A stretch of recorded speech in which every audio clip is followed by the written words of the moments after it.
Hello. Welcome to the March 19, 2025 School Committee meeting. Item 1.1, District Vision and Core Values. The Barnstable Public Schools educates the whole child by creating a student-centered school culture that addresses students' physical, social, emotional, and academic needs by creating a safe and healthy learning environment in which students are challenged, supported, and engaged. Core values. In Barnstable Public Schools, we value commitment, collaboration, and community. Commitment. We are dedicated to the continuous learning and growth for all. Collaboration. We work together while keeping student needs at the center of all decision-making. Community. We build strong, respectful partnerships that support student success. Item 1.2, statement by the chair. Video or audio recording at meeting. This school committee meeting is being recorded and broadcast on the Town of Barnstable's Government Access Channel. In accordance with Massachusetts General Laws, Chapter 30A, Section 20, the chair must inquire whether anyone is recording this meeting, and if so, please make your presence known. Good. All right, item 1.3, Pledge of Allegiance. Our Pledge of Allegiance this evening is being led by the BUE students, Haley McWilliams and Jacob Cotto.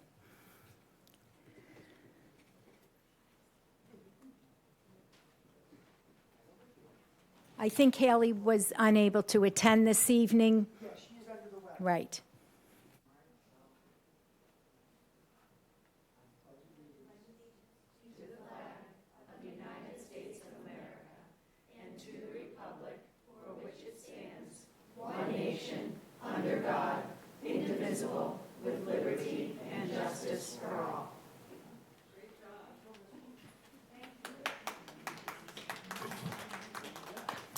All right, we will continue with item 1.4, which is our student envoy report, and Jacob is taking it solo tonight, so we can't wait to hear from you.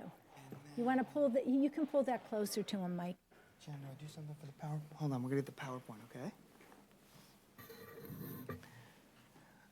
So yes, Haley McWilliams, fourth grade student, is under the weather and not here tonight. I would request of the committee that she be allowed to come back and present on the zones and regulations herself, because I think you'll get a much better report than if I do it. Okay, that sounds like a plan. Thank you. So let me go here. All right, so I'm going to present Jacob to you. And Jacob, why don't you give me your full name and tell him whose class you're in? My name is Jacob Cotto, and I am in Miss Ewald's class. All right, so I'm going to do the slides as you kind of read what you have, okay? Okay. All right. So go ahead. BUES is a great school. Here are some of the things we do. We are going on a field trip to Wellfleet Autobahn. We are going in May, and we are going to tour it and learn about it in the natural world of Cape Cod. We also have field day in June. It is a fun day where we compete and have fun. Sometimes we have bouncy houses too, and our class is a team. We sign each other's shirts too. We have MCAST, the biggest test of the year. For 5th grade, we have ELA, then math, then science. We can chew gum too. And when you are done, you can read, that is MCAS. We have the 5th grade carnival. Our generous PTA will host it. It is a carnival that has games and fun. We celebrate our achievements at the end of May. We are going to tour BIS. We will learn about the school, and most kids will attend it this fall. Thank you all. I am glad to represent BUES. Well, So they might ask you a question, so let's see if they have any questions. so Jacob, you did a tremendous job. I'm going to start with Jen Cullen for comments. Wow, that was a very good presentation. I can tell you've got a lot of skills in that area. Have you done a lot of presentations like this before? A couple. A couple? Well, it really shows, like, you know, your expertise. We could use it with some of the other kids. Maybe they can learn from you. Great job. Thank you for sharing all that's special. You're going to see osprey in Wellfleet. You're going to see a lot of cool birds, really interesting stuff that makes Cape Cod super unique, right? So that's really exciting. Thank you. Thank you for coming in. Yeah, they just have to remember to wear their old shoes on that field trip because it is a tidal flat, so we don't want to ruin any of their nice, pristine shoes. Andre? Jacob, nice job. Not easy to get in front of the mic. Field Day, that was one of my favorite events I can remember actually back when I was in elementary school. Parent came to Field Day, that was a big deal. What event at Field Day are you looking forward to? I'm looking forward to competing against my probably POG class at Field Day. Sounds good. So there's some inter-student competitions, you know, all in good fun, but we want to come out victorious and on top. Yes. Very good. Good presentation. Thank you. Yeah, that was great. And we look forward to hearing from Haley when she's feeling better. You can just shoot us an email. And Jacob, maybe we should have told you that you're being broadcast on TV right now. So not more than just the people in this room heard that terrific report. I may have neglected to mention that I think to we him. sometimes, we may do that on purpose, but you did great. Awesome job. Thank you. Okay, have a great rest of the school year if I don't see you. Thank you very much, guys. Appreciate it. Okay. All right. Item 2.1, we're now moving to the budget public hearing section of the agenda. 2.1 is the budget presentation. Deputy Director Chris Dwelly and Superintendent Ahern will be presenting.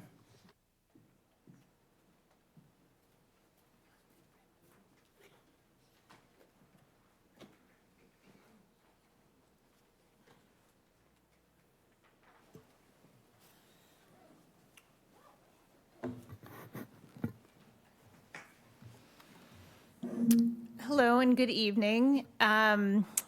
Dwelly and I have an updated presentation for you this evening, and although the majority of its contents have already been shared in a few different venues and a few different settings, I think because it is the budget hearing and there are lots of people here in the audience and people who are watching at home within the community, I want to make sure that we go through it again so that everything is out, is open and people understand the FY26, I will say reluctantly recommended operating budget, and also our fiscal forecast looking ahead to FY27 and FY28. I want to thank Chris for all of his work behind the scenes in putting this together. It really has been, I would say, a really intense several months since December.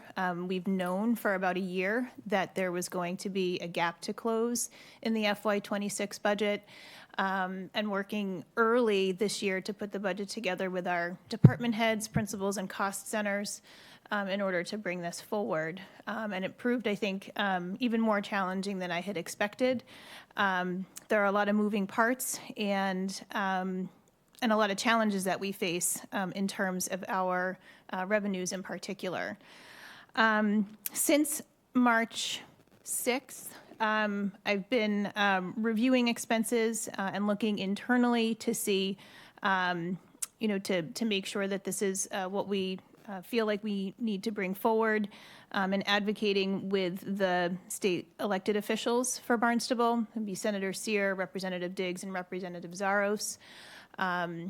Sending them a letter to advocate on behalf of Barnstable, but also to be advocating on behalf of districts across Massachusetts, many of whom are facing the same situation.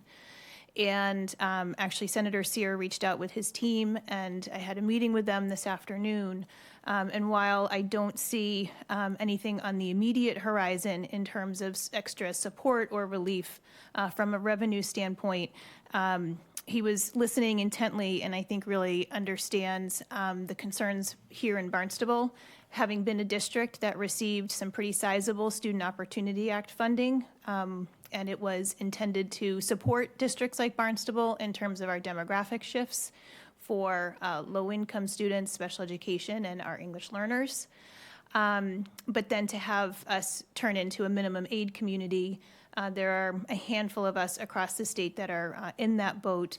He does understand that and was really quite conversant. And so I think in the long term, looking to keep lines of communication open and see if there's any sort of relief at the state level. Senate President Spilka did indicate at the beginning of this legislative session that she wanted to take a look at Chapter 70 because the Student Opportunity Act was not fully supporting all of the districts that it had intended to. So in advance of your budget adoption, tonight is the formal budget public hearing, which has been advertised in accordance with state law, after which we are under a timeline to submit it to the town manager for submission to town council for their ultimate approval of the appropriation. Again, this may be the first for some folks who are watching, but we did at the last meeting share the statewide context that our fiscal situation reflects a statewide trend. Some districts are facing FY25 shortfalls in the current year. We are not in that position. We are not facing a shortfall in the current year, but we do anticipate that our revenues are not going to be able to cover our expenses at level service. The reason for this is what MASS and MASC are calling the perfect storm. That is the superintendents and school committees, professional associations. This includes ESSER funds expiring. That is pandemic relief funds that went to elementary and secondary schools. They expired last year.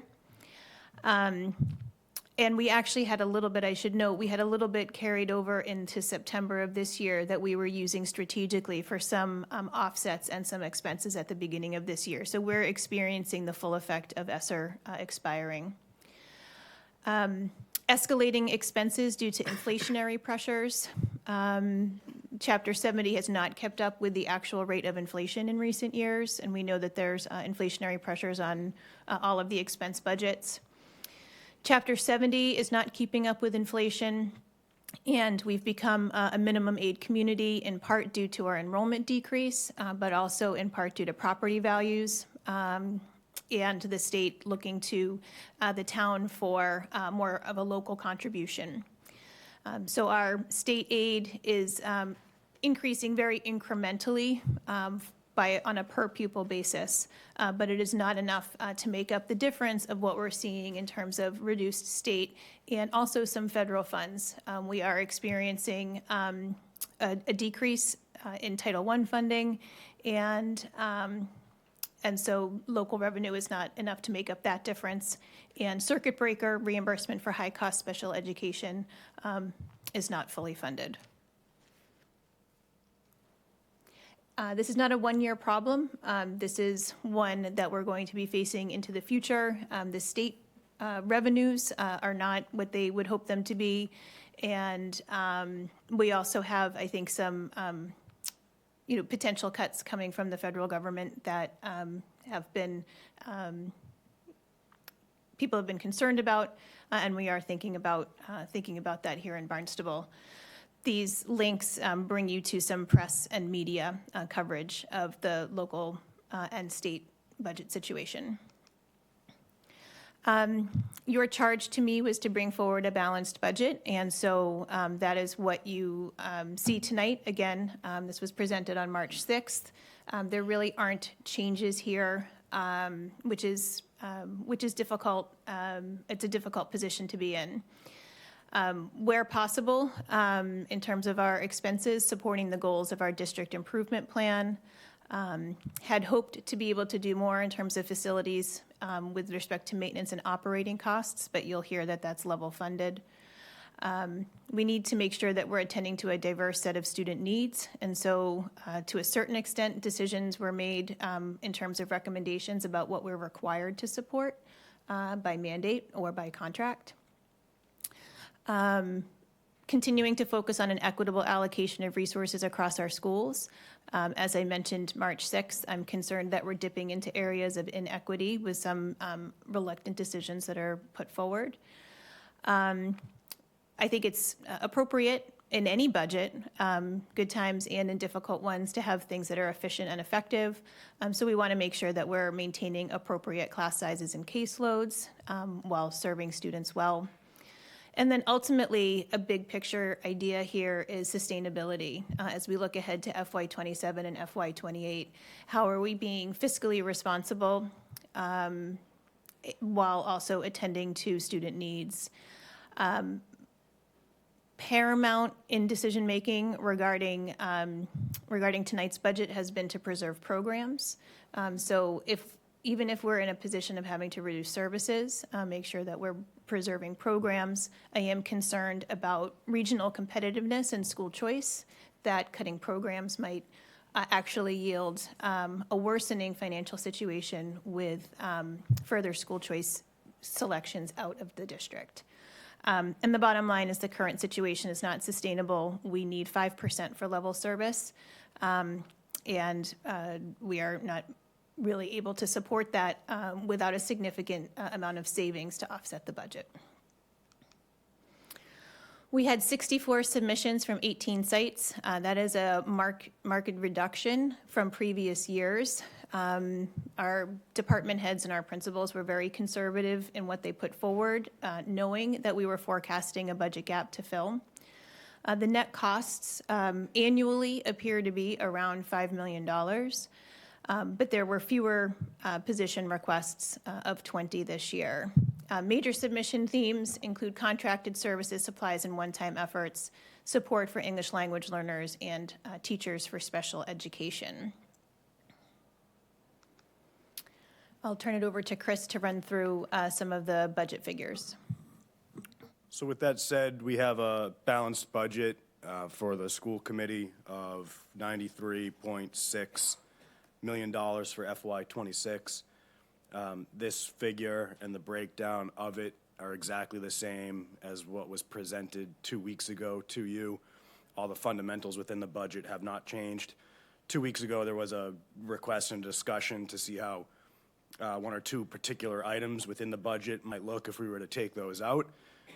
We have that at the end of this presentation, but as we go through these numbers and all the other ones, it's the same budget structurally that you saw 2 weeks ago. So year over year, we're looking at a 4.75% increase. As Sarah mentioned, 5% is what we're looking at realistically year over year. That 4.75% includes nearly $4 million worth of our savings. We'll get into detail on how that's broken down later on, but part of that is to fund some one-time projects. So you'll see FY25 versus FY26 in our three main categories: salary and wages, supplies, and our operating contracted services. These budget assumptions are our kind of core facets of how the budget is made up. They're the biggest drivers. You see the $89 million at the top. That's the revenue share agreement. That's the allotment that we get from the town from the 60-40 split to fund the school department. Our revolving fund offset this year has reduced year over year. That is because we increased that number last year to help balance the budget. We have not done that in this particular case this year based on our projections for our revolving fund balances in the future. So that's why you see a little bit of a decrease in our revolving fund offsets being applied this year. I will say, though, that the amount that we are applying is similar or the same as FY24 and prior. So it was just last year that we increased those numbers in order to balance a budget. You see our salary and wages increasing by $2 million. Our special education, tuition, and transportation is going up by just under $500,000. We had that closer to $750,000 when we started this, but we've brought that down based on recent conversations with the special education department and some internal projections that we believe we'll be able to get by next year with this figure. But we did reduce that in order to, that was one component in order to balance this budget. You see our inflationary adjustments with software utilities, and then the breakdown of savings account support that I talked about. Almost $2 million for our ESSER drop down that we have been discussing since last year. This is year 2 of 4. That is 75% of our total ESSER cost that we brought into the operating budget last year. That'll drop down to 50% next year. We are reintroducing the recurring savings support of $900,000. This is a practice of the school committees in years prior, and that was based on the favorable amount of savings or free cash that we were generating from staff vacancies and the corresponding health insurance costs that were not being spent. And then the one-time purchases that I mentioned, we've got a list of these later in the presentation, but for one-time expenses, we like to apply savings to those, so you see that figure there. Here are our funding sources for this budget broken down. The transportation at $200,000, that's one of the revolving fund offsets. Our savings figure there. Our school choice, $600,000. Our circuit breaker at 1.9 this year, and then you see the general fund appropriation of $89 million.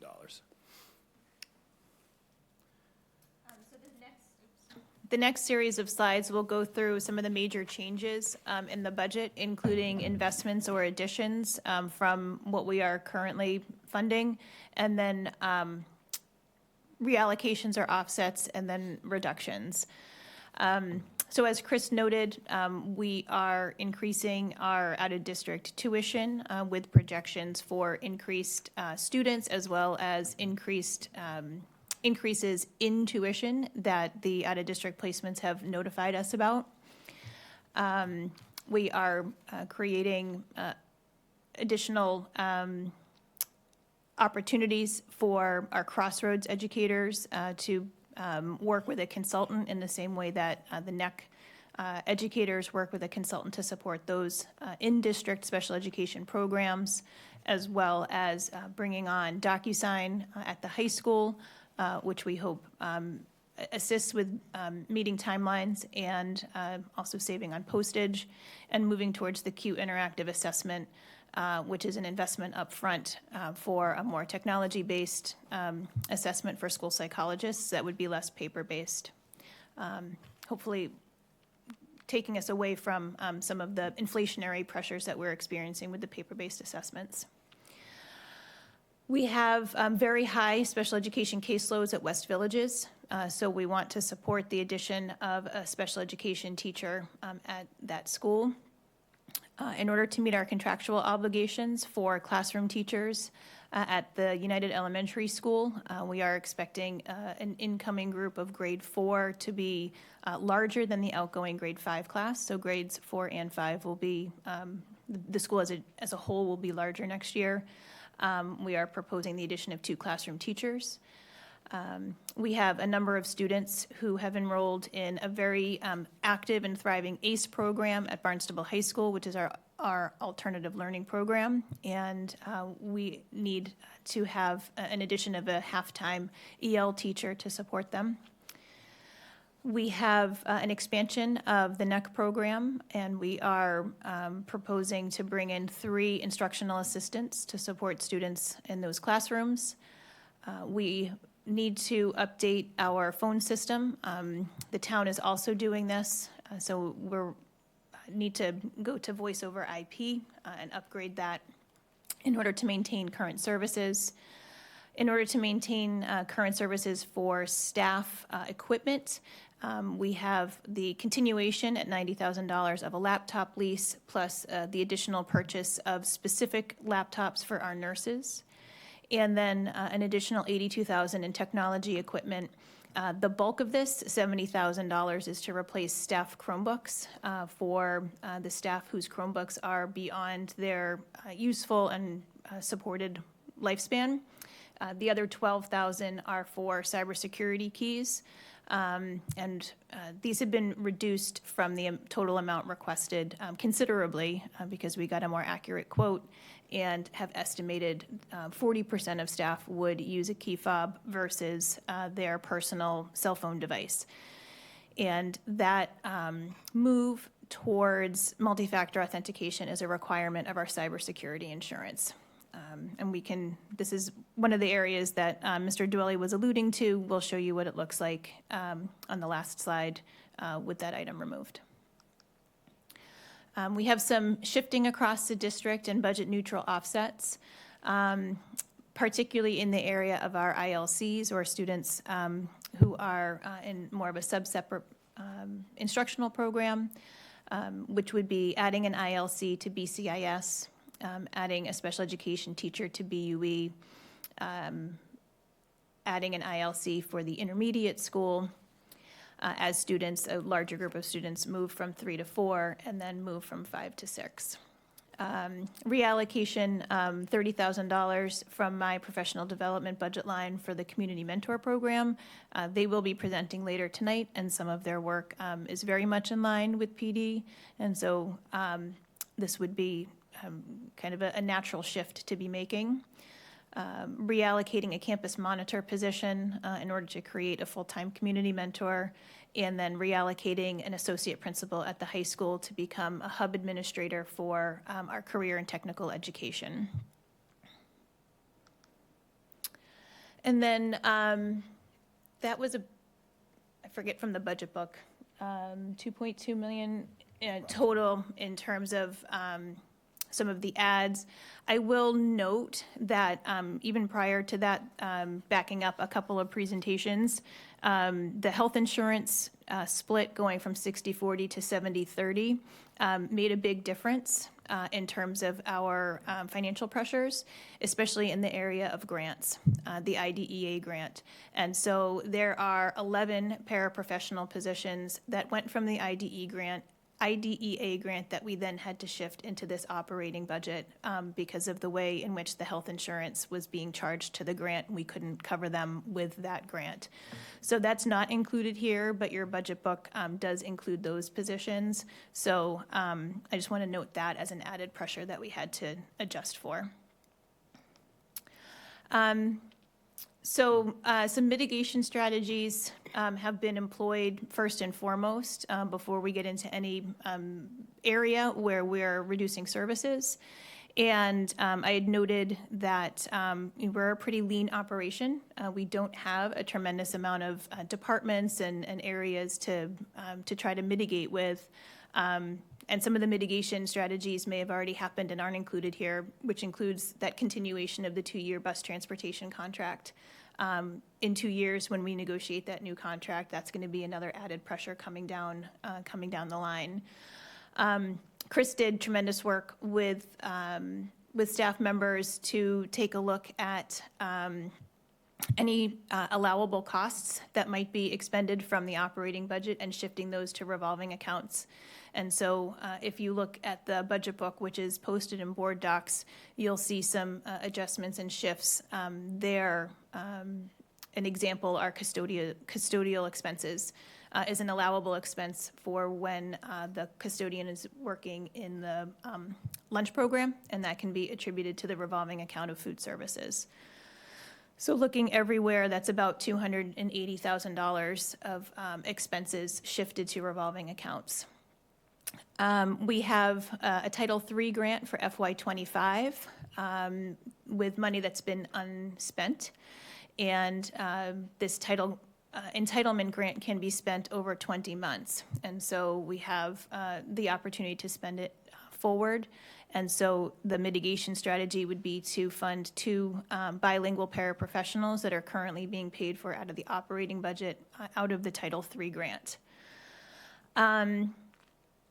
We have small caseloads at BCIS for special education. So this is a proposed reduction from a 1.0 to a half-time FTE.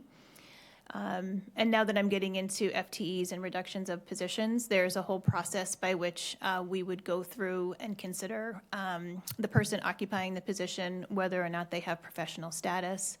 If they do have professional status, follow the RIF language in the contract.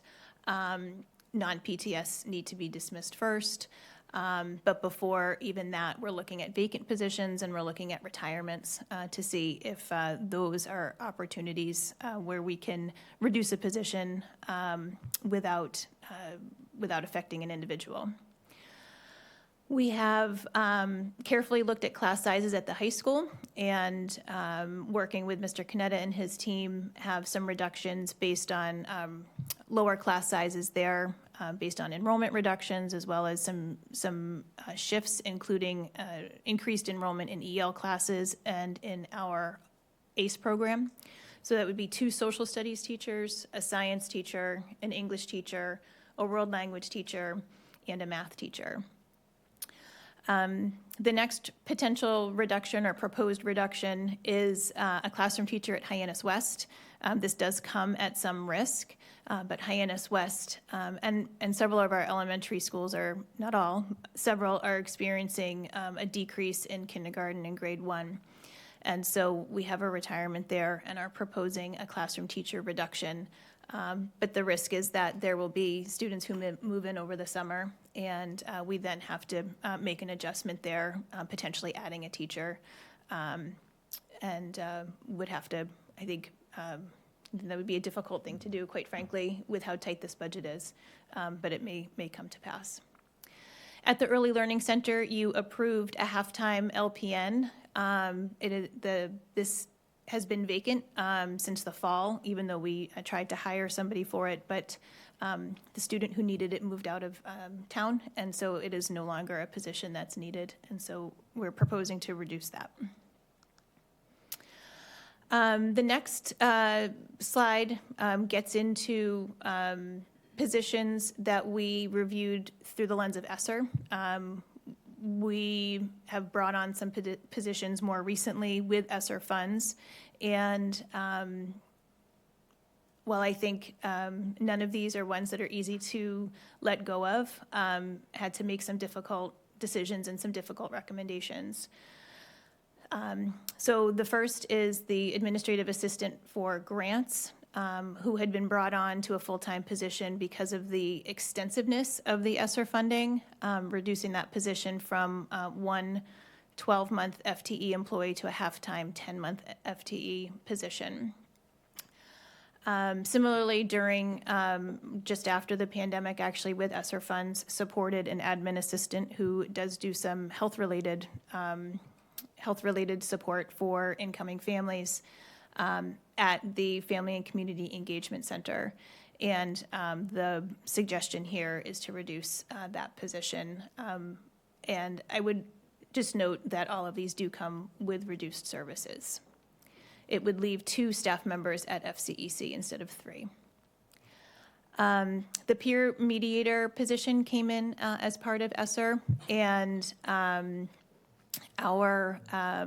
guess this is also kind of a reallocation that could have appeared on another slide, shift it more towards the community mentoring, which is serving a similar, not exactly the same, but serving in somewhat of a similar function related to school culture at the high school. At the Barnstable United Elementary School, I'll start with the second one first.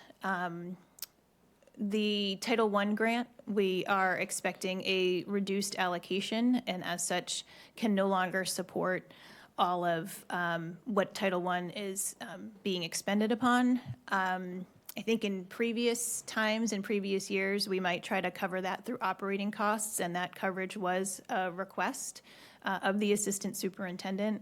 But given how tight the budget is and the revenues are, local revenues, as I have said, are not, sufficient to support any loss in state or federal funding. So we're proposing to reduce that reluctantly. It's not out of there not being need. Similarly, with the math interventionist, we added 2 interventionists within my time here, and as part of the ESSER review and in consideration of where we might reduce services without reducing a program, identified this position to go from 3 math interventionists to 2 at the United Elementary School. Again, not reflective necessarily of need, but a way to preserve some services, preserve some programs, but I do recognize it as a loss. It's located in the budget for BWB, but it's actually more of a district-wide support, and that's the math coach position. So proposing that for a reduction, recognizing that we're reducing services in support of educators in terms of their instruction of math. And we would have less support for a mathematics curriculum review at the elementary level. Similar to BUE, there are a couple of interventionists at BIS being proposed. It would still leave some intervention available at BIS. Again, not necessarily reflective of the need. And these are a reading and a math interventionist being proposed for reduction. We have 2 PCTA positions at High West. One will be vacated at the end of the year due to a resignation, and the other one is currently vacant. They are being proposed, will be a reduction of services and support to students, but are being proposed given those vacancy statuses. The custodial supervisor out of maintenance is being proposed, reducing services and overall supervision, which will ultimately fall to the director and deputy director of facilities with some support at the building level by a principal or assistant or associate principal. And then I have some additional, what I'm calling deeper cuts, in part because these are starting to get into reduced services, but also concerns related to equity across our district, equity across all of our K-3s. For example, we have a social worker counselor position proposed for reduction. At our 2 smallest elementary schools, we have 2 counselors apiece. And this would propose to go from 4 across the 2 schools to 3 across the 2 schools, recognizing that this is a loss in services and a very hard recommendation to make. It, to me, just goes to show how difficult this budget is and how tight it is, and a position I wish I weren't in. I am also thinking towards the future of FY27 and FY28, where we will continue to face shortfalls without some sort of structural change to the budget. So a similar story for an assistant principal at BCIS. We're starting to chip away at equity with all of the K-3 schools having an assistant principal. And so I don't have a great answer there, but it has been a very, very difficult very difficult budget, and we're in a position of facing some difficult choices. And then while we found some alternative ways to fund 2 of the bilingual paraprofessionals to continue to support our students, there are 2 positions proposed for reduction. And it is possible, should we continue to see some favorable grant monies, it is possible that we can find FY26 Title III funding for these positions, but that is a uncertainty at this point in time, but one that we might be able to, something that we might be able to explore in the future. And then we kept these one-time expenses in the budget. One is the $380,000 to support an up to 3-year engagement with Environmed Services. They are currently working with us. We negotiated the contract to be $90,000 in the current fiscal year for their the work that they're doing with us this spring, and then up to $380,000 over the next 2 fiscal years. 3 fiscal years? 3 fiscal years. We have 2 curriculum proposals. All of these in this bucket are proposed to come out of that $908,000 additional one-time savings earmark, so to speak. The Teach Town curriculum is a high-quality curriculum for students in ILCs. It's aligned with the curriculum frameworks and is very much needed. And it was a recommendation from the program review that we conducted last year. And then I think since I've been in the district and even before my time, there has been a real desire and push and call for better, I shouldn't say better, but upgraded math curriculum materials in order to teach in a math program K to 5. And so we have left the curriculum review materials in at $428,000. This does not have anything to do with the current math curriculum review, for which there is current fiscal year $25 to support these 6 through 12 materials that are currently being piloted. This would be new for K to 5. And then, given sort of the fiscal forecast, where we had been a couple of years ago in creating the curriculum review, we're looking at a different forecast than we had 3 years ago. And so Kristen and I have been working on sort of really revising and really rethinking the curriculum review model going forward so that it is sustainable. Chris? It's policy that we present the proposed budget to you, broken down by cost center and by DESI function, so these next 2 slides do that. For this slide, cost center means a school building, or district-wide entity or department like transportation or school administration. So you see the historical actual and budgeted amounts there versus FY26. On the next slide, this is rolled up into a different perspective, and this is by DESI function. These are the core DESI categories: system administration, instruction, which are primarily teachers, operations and maintenance, maintenance department, categories like that. So it's the budget broken down into these function codes. And so next steps from here would be a budget adoption is planned for April 2nd at your regular school committee meeting, and then it gets submitted to the town manager. Town council public budget hearings are in early to mid-June.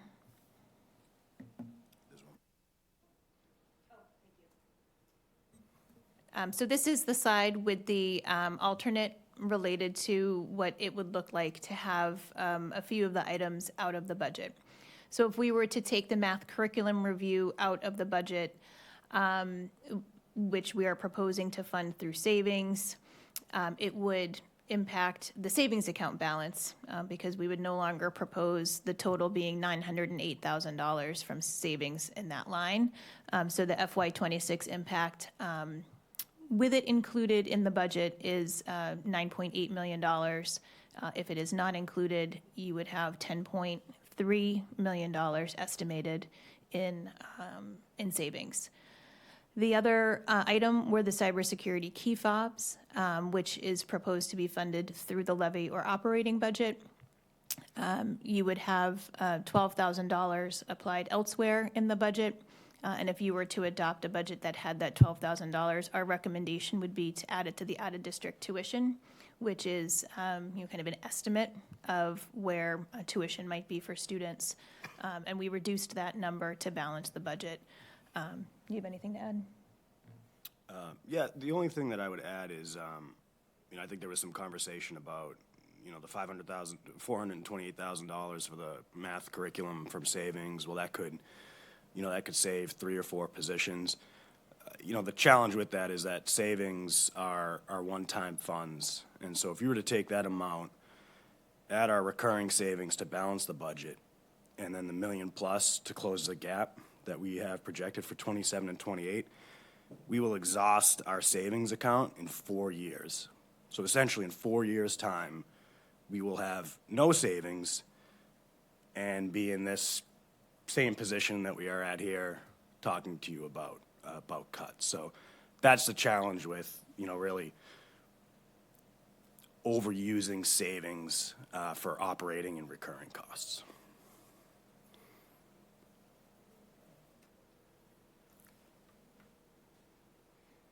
Are you all set? Okay, thank you very much. So I'm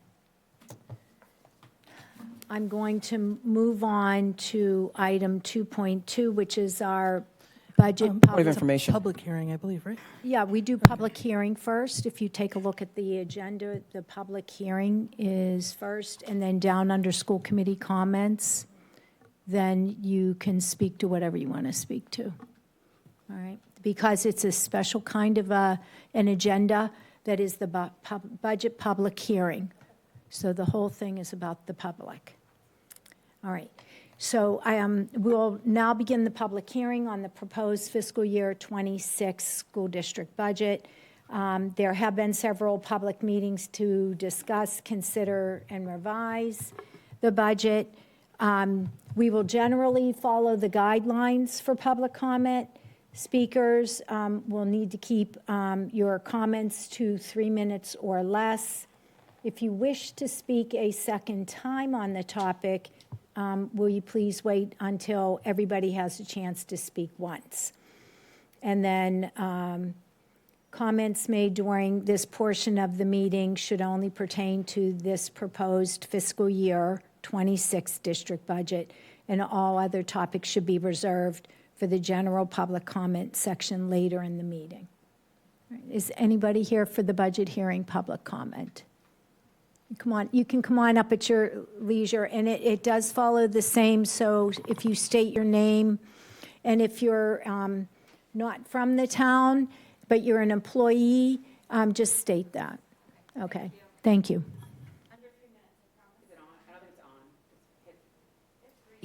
There we go. Okay, thank you. Good evening. My name is Holly Moore, and I am a school counselor at Centerville Elementary School. I want to start by acknowledging the very difficult position that you all are in when it comes to financial decisions. And while I empathize with this task, I do feel it is my job to respectfully, as a professional and passionate educator, to bring to your attention the detriment it will cause to decrease the position of social worker and half-time at Centerville and BWB. I'll start by highlighting some local data that speaks to the need for more professionals in the fields of mental and behavioral health. The Barnstable County Department of Human Services recently published an article in just November of 24 focused on children's behavioral health needs. What the study ultimately revealed was, and I quote, "The limited number of behavioral health providers and services available in Barnstable County poses a foundational barrier to addressing the growing behavioral needs of young people." The very first recommendation listed is counseling services, school or community-based. The social worker at Centerville and BWB provide half of all counseling services to our students and half of all community connections. I'm concerned for who is going to help those students when those positions are cut. Further recommendations include enhanced school-based social emotional programs, strengthening teacher and staff knowledge, increasing school-based counselors, and promoting wellness spaces. By cutting that social worker position, we're cutting the current work that we're already doing by half. While we don't want to even think about the next statistic, it's real. The CDC reported that the leading cause of death for people aged 10 to 14 is suicide. The American Academy of Pediatrics has declared a national emergency in child and adolescent health. Barnstable County has a notably higher suicide rate than the Massachusetts state average. At Centerville, there are 2 mental health professionals, 1 counselor, and 1 social worker. Cutting this position by 0.5 could be devastating. In the last 2 years, we've been able to expand our counseling office hours and have had an increase of daily students on an average of 26% each month. Without a full-time social worker, we will not be able to continue to meet those needs. The elementary school report card has 60 total competencies on it that teachers grade. Of those 60, 27 competencies fall under the category social emotional. That means that half of our K-3 report card literally falls under social emotional learning. A social worker addresses those competencies. Cutting this position is not in support of our current grading system. I believe that Barnstable has really been a leader in our work with the social emotional development of students, but cutting the position in this field puts our schools and our students at a disadvantage. The position of a full-time and dedicated social worker belongs in Barnstable and belongs at Centerville. Thank you for your time.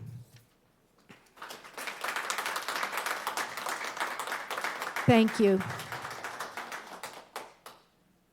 Hi, everyone. I'm Sarah Haskell. I live in Barnstable, and I work at Centerville Elementary School as a school psychologist and team chairperson. I'd like to say one of the strongest predictors in students not meeting achievement goals is hunger. When students don't have their basic needs met, they cannot learn. Who supports families in accessing community services so that they can provide for their families? Our social worker does. Centerville is a small school compared to other schools in the district, but we have many families and students that have great needs. Our community is transitioning, and we need to grow as a school with the needs that our students bring with them every day to school. Our social worker supports these needs in a community with less than average community supports and makes connections between the community and our school building. In my role, I support all kinds of students and their learning needs. All of the work I do is useless if children are hungry, if they don't have a safe place to sleep, and they don't have the mental health supports that they need in the community. And, sorry, I missed a spot. And if they don't have the mental health supports that they need.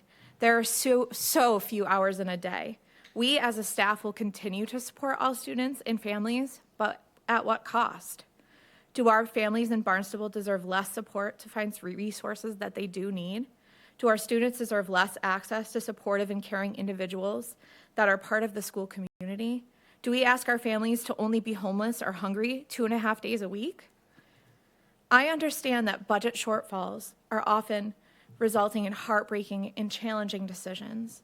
I feel strongly that this decision will not only impact our staff, but will directly impact our students and their health and safety on a daily basis. Thank you.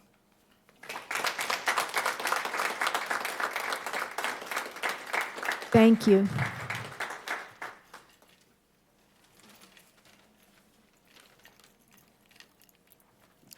Hello, I'm Mary Beth Nichols. I teach at Barnstable United Elementary, and I've taught in this district for 32 years. I live in Barnstable and have raised my family here. Many things have changed over my 32 years, but one thing remains the same: the ever-growing needs of our students. I'm deeply concerned about the recent decision to cut the math intervention position at BUE. As you know, our school serves a student population that includes many learners from low socioeconomic backgrounds, and the need for academic intervention is more critical than ever. The decision will have a significant and negative impact on our students who are already struggling academically, particularly in math. The intervention positions we currently have are already insufficient to meet the growing needs of our students. Next year, with only 2 math interventionists serving the entire population of students who qualify for additional support, and the 5th grade population growing, it is evident that the gap between what our students need and what we can provide will continue to widen. This decision comes at a time when the data clearly indicates that our students' math scores are low and that the achievement gap continues to grow, particularly for our most vulnerable students. These students who need the most support in math will no longer have access to the services they require to succeed. These are the students who need consistent, targeted, daily intervention, which we provide 5 days a week, to help them overcome the academic challenges they face. And by cutting this vital position, we are denying them the opportunity to succeed. Our students from low-income households lack many of the resources available to students from more affluent backgrounds. The services we provide as interventionists are their lifeline, offering not only academic support, but also a sense of hope that they can improve and overcome the obstacles in front of them. Cutting this intervention is a disservice to them and a disservice to our entire school community. I urge you to reconsider this decision and to prioritize the needs of our struggling learners. The long-term effects of this cut will be felt by our students for years to come, and it is crucial that we do everything we can to support them now. The data tells us that these students need more support, not less, and we must act to ensure their success. Please rethink this decision and do right by the students who need our help the most. I am hopeful that you will explore potential solutions that would better serve our students. Thank you for your time and consideration.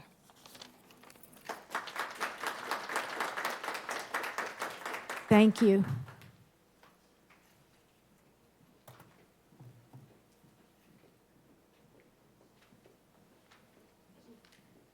Hello, My name is Susan McLaughlin. I'm a resident of Hyannis and also a proud school nurse at Barnstable United Elementary School. And I stand before you, like all the others, deeply concerned. We urge you to reconsider the proposed termination of the medical administrative assistant at the Family Community and Engagement Center. This decision, we believe, jeopardizes the well-being of our students and the efficiency of our entire district. The FCEC, with its welcoming You Belong motto, is the cornerstone of our community. It's where families begin their journey with Barnstable Schools, a central hub providing vital services. Imagine the complexity of registering a new student, physical exams, immunizations, medical histories, allergies, medications, insurance details, housing situations, emergency contacts, all crucial and very complex information to sift through. Our skilled multilingual medical administrative assistant expertly navigates this process, ensuring timely, accurate registration for most families within their scheduled appointments. Without that position and the language skills that the current employee holds, this crucial task would be fragmented and delayed, placing a much larger burden on already overworked staff and impacting our ability to fully support our students from day one. This isn't just about paperwork. It's about building trust and providing a crucial bridge to healthcare, especially for our non-English speaking families, many of whom face challenges accessing primary care and crucial immunizations. The state is who sets the requirements for school registrations, including vaccines. However, we do have students coming into our district without these required vaccines. Without the medical administrative assistant at the FCEC starting that medical piece when they come in to register, it would fall on the school nurses to address the gaps in students' immunization records.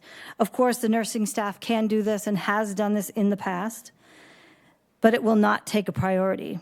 The students in front of us is always our priority.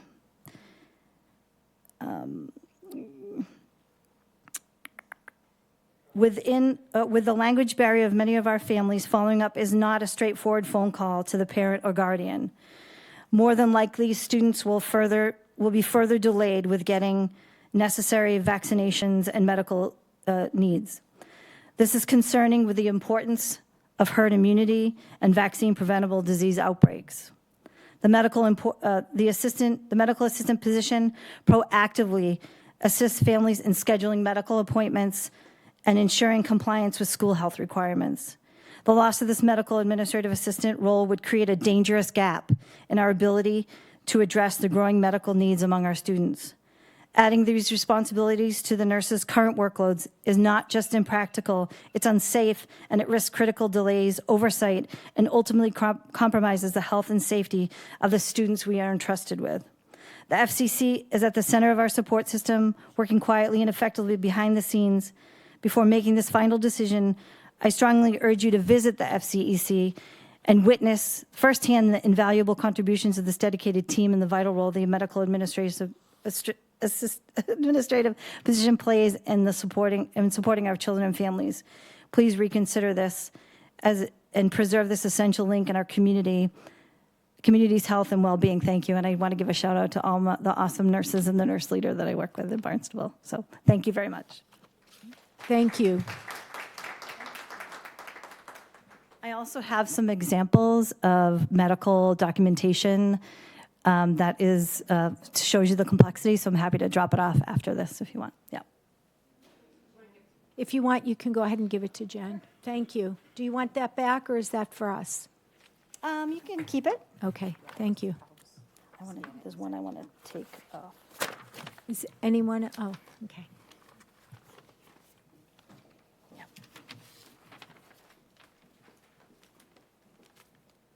Hello, I'm Molly Kowalski. I live in Hyannis, and I've been teaching in Barnstable for a long time, what feels like, but about 33 years. And I'm presently a math interventionist at Barnstable United. As you all know, this job requires a lot of skills, and I like to think that one of my skills is advocacy for children. My students are amazing. I'm in awe of their resilience every day. But we must do more to prevent their slipping and falling through the cracks of our educational system. I urge you to reconsider cutting the interventionalist position at both BUES and BIS. I love sitting down with my colleagues to analyze the whole school data in order to find our at-risk students. We discuss student strengths and needs while also looking at trends in their learning over the years. We look at each one of the students as a whole child to determine the students who are at risk for failing. Though our goal is to get every student some support, the ratio between student needs and interventionists makes this challenging. With the proposed cuts, we will not be able to service as many students. That, the data shows, is needed. Children struggle to succeed in the classroom for many reasons. The fall through the cracks kid does not necessarily have a learning disability or special needs, although they could. These are the students who struggle to stay up with the curriculum that moves at lightning speed.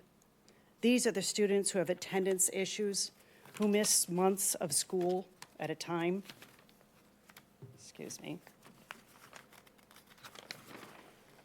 These are the distracted learners. They're distracted for a myriad of reasons, such as family instability, anxiety, food, biology, school environment, the list goes on. Some children's parents are struggling to pay the bills, so they're unable to support their child in today's fast-paced curriculum. I want you to imagine that's the child in kindergarten. Now watch that happen year after year. They fall further behind. While you're an advocate of all Barnstable students, and I respect what you do, and I respect that you step up and you respect that you're there for Barnstable students. But I have to advocate for the fall through the cracks student. They need to be supported academically. We have many great teachers, but overcoming the large amount of documented needs is difficult for a classroom teacher to do. EL programs, IEP programs, can I get like 30 more seconds? IEP programs and the Gateway students will all have support next year. But our struggling students will have less support and some will fall through the cracks. The proposed cuts will weaken our intervention programs at both schools. Specifically, BUES is where all district students are funneled into for the first time. At present, we have approximately 730 students, and next year we're projected to reach approximately 800. This is not the time to weaken the reading and math interventionist programs. The proposed cuts will take away teachers who see these students 5 days a week, face-to-face. Like 15 more seconds. I would argue that this is just what these students need. I would ask you to not weaken the interventionist program and that this offers 5 days a week of high-quality, small group instruction for these students, that the school-wide data shows are at risk for falling through the cracks. Please think about those students who fall through the cracks and don't have adults who advocate for them except for at school. I appreciate your time. Thank you.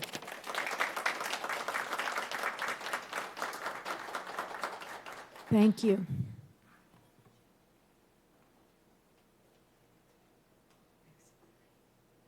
Hi, good evening. My name is Danielle Noodleman McGonigal. I reside in Centerville. I have 2 children at Centerville Elementary.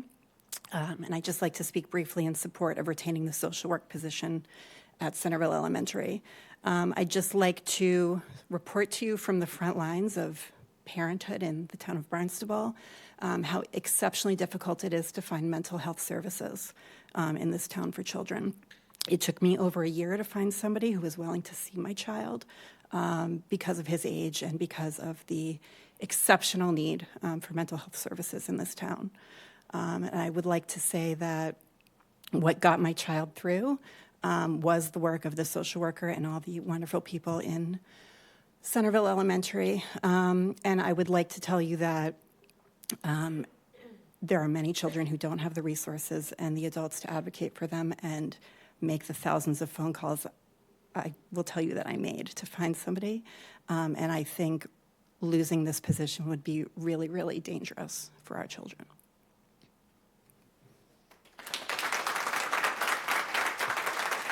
Thank you.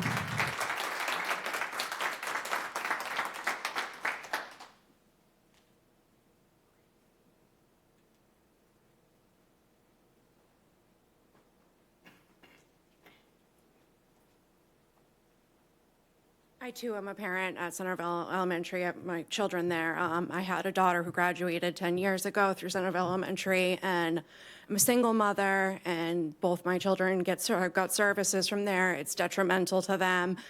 My son has had a challenging 4 years, and also what she had said, that it's very, very difficult to find mental health services for children that age. And what got us through these hard times was definitely the social workers at Centerville Elementary. It is crucial for children like me, and I know that my son is not unique, and there are plenty of children that also need those services. So that's all. Thanks. Can I just get your name? Kristen Breen. Thank you. Thank you.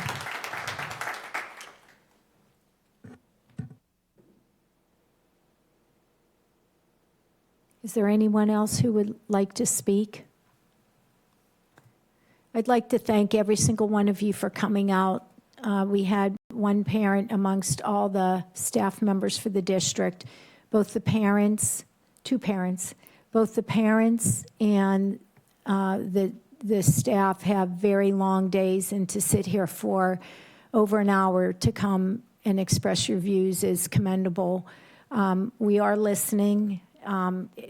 We will take this definitely into consideration. And for those people who were not able to come tonight, we did receive all your emails.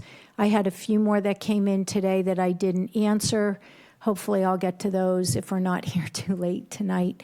But if I missed somebody, it wasn't because yours wasn't important. I'll go back through again for all of them and make sure that everybody gets a response. We do appreciate hearing from you. It's really important, and I do thank all of you for what you do for all the children, parents, community members, and staff alike.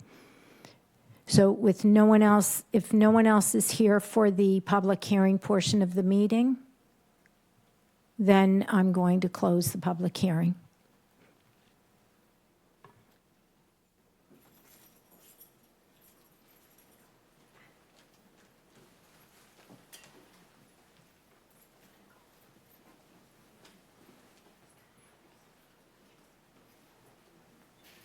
Public comment is next, just so that people understand what's on the agenda.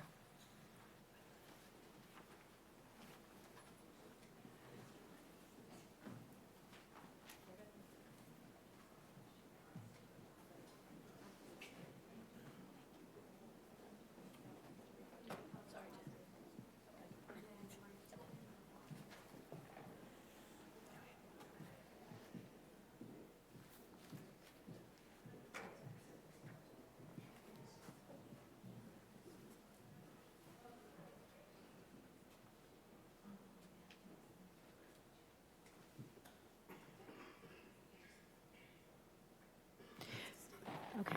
All right. Routine business. Item 3.1, public comment. Public comment will be limited to 3 minutes per individual and 30 minutes total. Public comment at Barnstable School Committee meeting is limited to the town of Barnstable residents and taxpayers, Barnstable Public Schools employees, students, or family members. Speakers will be allowed up to 3 minutes to present their material and must begin their comments by stating their name, its city, or town. An extension of the public speaker's time may be granted at the discretion of the chair. There will be no debate or action taken on public comment items. The committee will take items under advisement, or the individual will request an item to be placed on a future agenda. The chair will also allow public comment at her discretion during the meeting. Is anyone here for public comment tonight?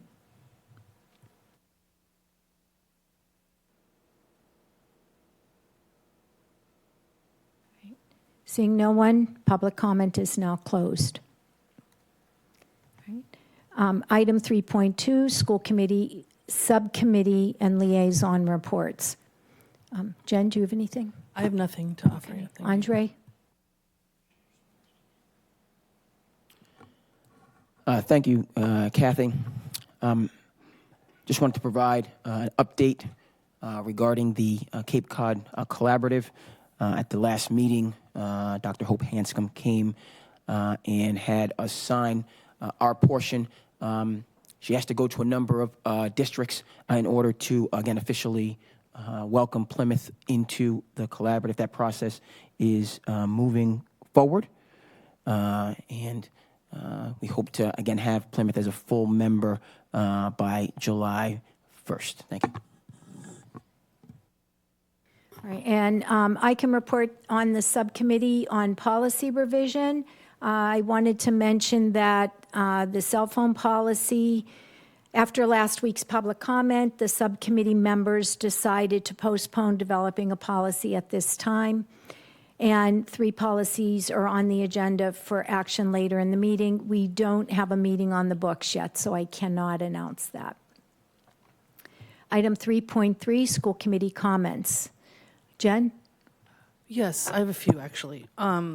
Based on the budget presentation that we just saw, I had asked at the last meeting to see some sort of a timeline of what single expenditures we would be making from the savings account.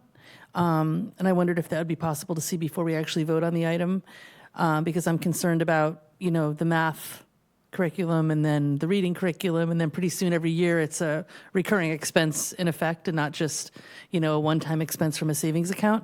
So I would like to see that. At this point, I can say that I have a really hard time supporting the $428,000 based on the fact that we have no idea what's going to happen federally.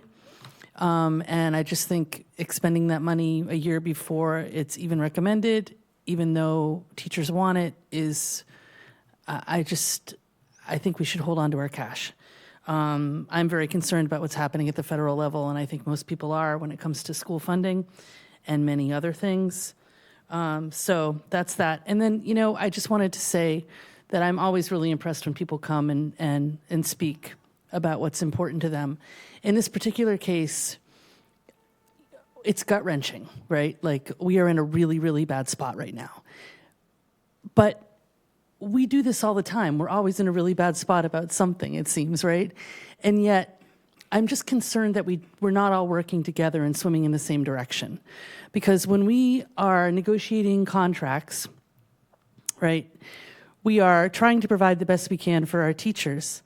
And then we have shortfalls like this, and we're trying to provide the best that we can for students. We're trying to provide the best we can for everybody. There is one pie, people, and we are one team. And I really believe we need to move forward with a kind of a greater commitment to each other in the future, as opposed to, fractured arguments and really just dissonance. I feel there's so much dissonance between what our true mission is and the players that are playing the game. So I really hope that these struggles bring us closer together and don't drive us apart, because, that can happen, right?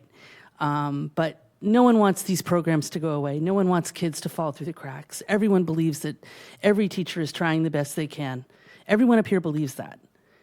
There's just constraints. We are not sitting on a pot of gold. All the numbers are public. If anyone wants to discuss that, give a call. We'll talk about it. But, we have a budget shortfall that's massive, and it's just going to get worse. So 3%, 3%, 3%, we need to start really talking about this. During COVID, the police took 0. And I really feel like it's the dead elephant in the middle of the room. Everybody wants what's best for everybody. Absolutely. No one's saying you don't deserve more money for doing a good job. You do. There's just constraints. And it's it just really distresses me, keeps me up at night, to be completely honest, because I don't believe we're working together as a town all the time. I don't believe the school is working with the municipality. I don't believe the teachers are working with the school committee, working with administration. I see just a lot of rifts, and I really hope that we can understand each other better after these struggles, because this is just the beginning of it. But I'm going to have a really hard time supporting that $428,000 line item. I am. So I'd like to see, like what I said about what, over the next, give me 5 years, what are the priorities that we're planning on using that for? Because that, whatever extra cash we have right now belongs in our back pocket. So thank you. Andre? Yeah, thank you.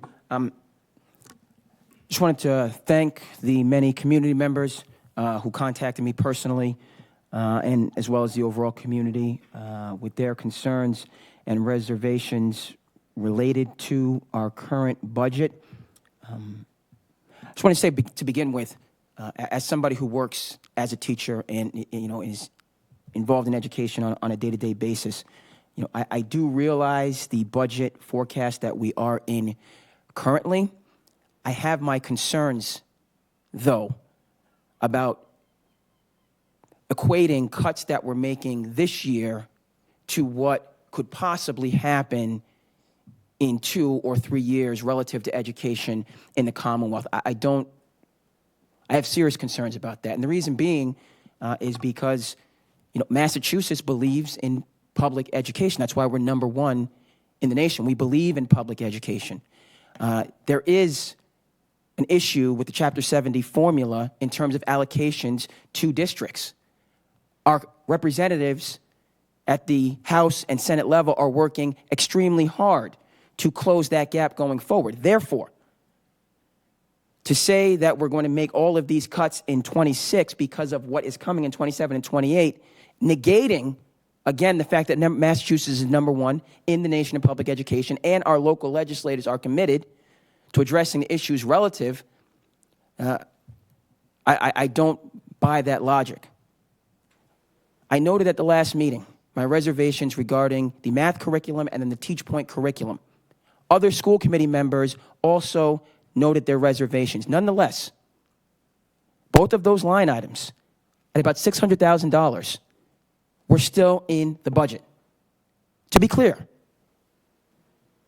school committee is responsible for the finance, for the budget. We take feedback from the community.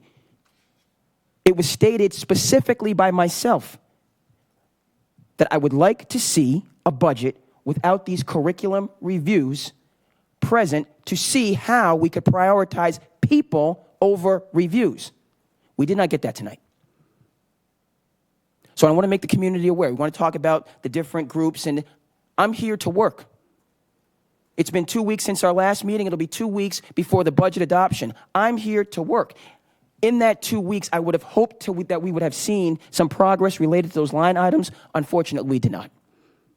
And that's very concerning. I cannot support either. I want to make that clear to the community. The Centerville social worker position has been noted. Also, other social worker positions. And again, we hear about the end of ESSER funding, the end of the Student Opportunities Act, the issues with Chapter 70 funding. I noted at the last meeting, $5.5 million from the state was allocated for mental health. I want to know how much of that $5.5 million the Barnstable Public Schools received. I know that the DY Public Schools received $150,000 from that grant to support mental health.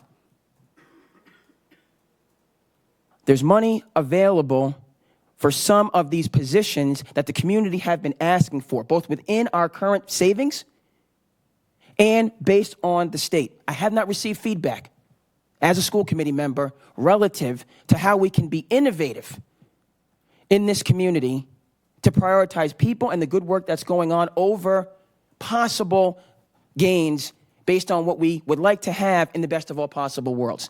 So again, I've noted specific things that I have a notable reservation with, $600,000 worth of monies related to curriculum reviews. There's also monies related to our capital improvement projects that I have reservations with. If we're talking about these difficult financial times that we are in, why are we not working together to see how some of these monies can be moved forward? Or it's not happening. It's very disappointing, frankly, because as a school committee member, we are responsible for the finance and the budget. And school committee members asked for those specific things. We did not see them tonight. I would like to see them before our next meeting and most certainly at our next meeting when we approve the budget. I cannot support this budget as constituted.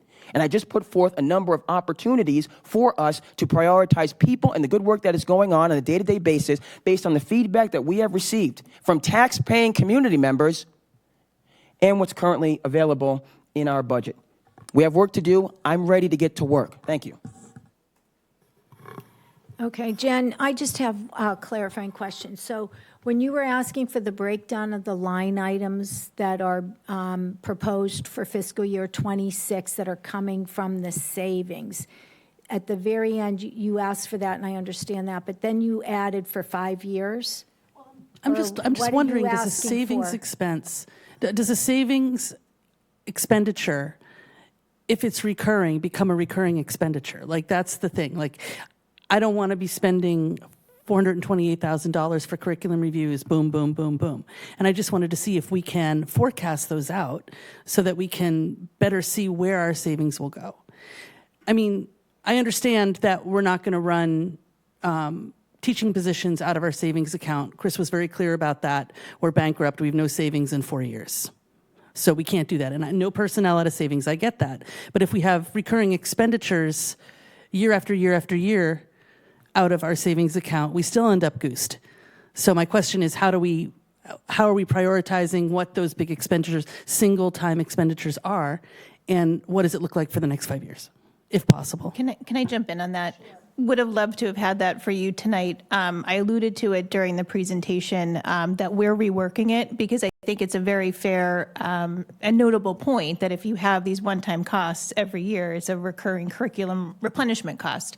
And so, when the curriculum review cycle was created a couple of years ago, our financial situation was looking a little more healthy and a little bit more sustainable. So we just need a little bit more time to refashion it. We do anticipate some curriculum costs going forward, for example, in science, but not all curriculum reviews are going to have the same level of support needed. For example, art.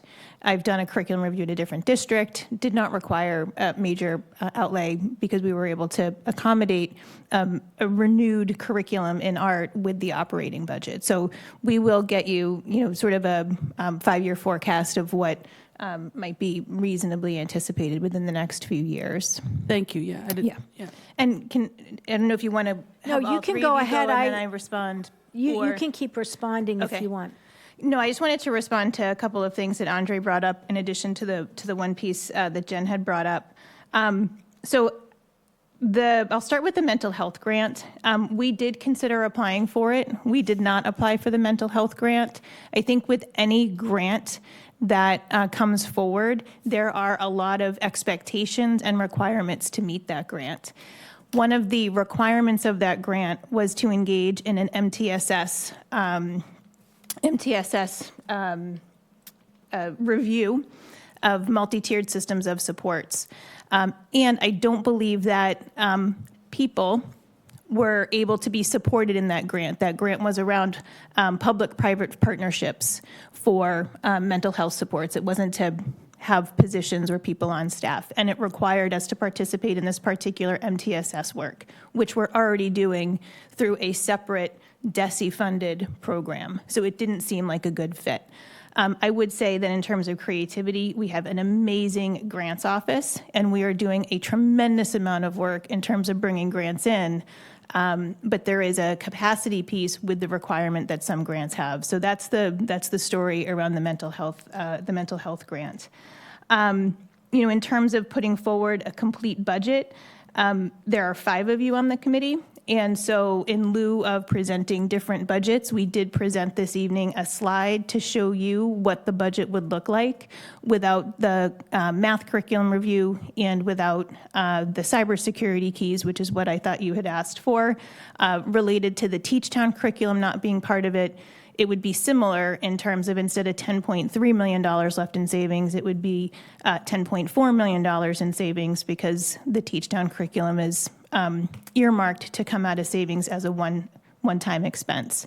I don't anticipate anything beyond that Teach Town curriculum for a one-time expense within the area of the ILCs or special education programming, because there were committee members that did speak in favor of both of those curriculum pieces. So I see my responsibility is putting forward a recommended budget to the 5 committee members for your consideration and feedback.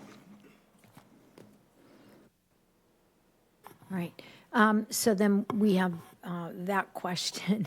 I just wanted to reiterate, it was already said, but when you're budgeting, good fiscal practice is not to use savings to support recurring costs such as personnel, salaries, and known recurring costs. So again, I think that last slide did address, and the superintendent's comment addressed that as well.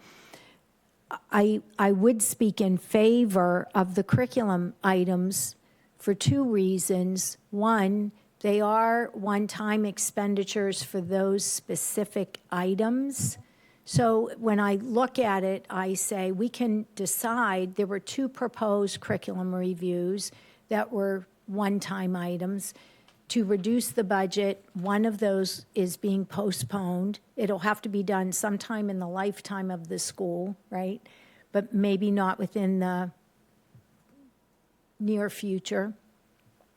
But the math is critical because if there has been a request for a number of years to strengthen the math programs and to take a look at that area. The reason we need so many math interventionists, not only can we not really afford to cut a math interventionist, but even if that weren't in the proposed budget, I'm sure people would have been asking to add math interventionists. Part of educating is making sure you've got the curriculum and the materials, and part of that was for the training, too, that went along with it, and the mandates. And from what I understood, the curriculum, and Kristen, you can correct me if I'm wrong, please. When our staff continues to look at curriculum in today's world, they're looking to make sure that whatever curriculum that they get is covering the learner who's below and the learner who's above. So it's not just for our K to 12, but it also includes our EL, it includes our special ed. So personally, I don't have a problem with the math because we all complained a few months ago about those math MCAS scores. So it kind of goes hand in hand with those directives. The one thing that I want to say, that we have individual budget meetings, and I know one thing, sometimes you can build a budget, and you can build a budget saying, I don't really believe that the amount of money that we've been initially told, either state or federally, is actually what that number is going to be. And there can sometimes be a feeling that that number is going to be a little bit higher. If we're lucky, what my personal conversation was, I don't like building a budget on, right now I know we don't have that coming from the state, but we really do anticipate that that number is going to increase. I would much rather, after this budget is passed, because we're locked into a time frame, if we end up having more allocations, either federally or statewide, what a gift to be able to take everything that we took out and put it back in. I do think it's difficult. I mean, we're looking at the choices of, we have people leaving the district, we have school committee members expressing concerns about people going to other districts. Personally, I don't believe it's because someone has a shiny new building, but I do believe that if some people who are now participating in AP courses or Gateway or some of those other programs, there was a commitment not to impact programs. And yet, some of those accelerated programs are working on just as lean of a budget as the regular departments and interventions. So it's a problem. I don't know how to fix it. If I had a suggestion, I would have knocked right on the superintendent's door and said, hey, what about this? I'm not shy, you're not shy. So if we're looking at things to continue, rather than focusing so much for me on how much we're taking out of that savings, when I'm looking at these pieces, we had nobody come up and speak with a problem about the one-times, except school committee members. But we did have people coming up with the things that are in our operating budgets. So I think we need to look at those operating line items, and if there is a suggestion of where something can come from, and some people in the community emailed us with some suggestions, right? But if we have those suggestions, getting rid of those programs is not going to add a teacher. So the suggestions, we all need to look at it again. And we have the materials to look at line by line and see what we can come up with. Yeah, if I may, I don't claim to have, the all-knowing power of deciding that we shouldn't do the $428,000 for the math thing. I'm just saying that there are so many unknowns right now with federal money and state money.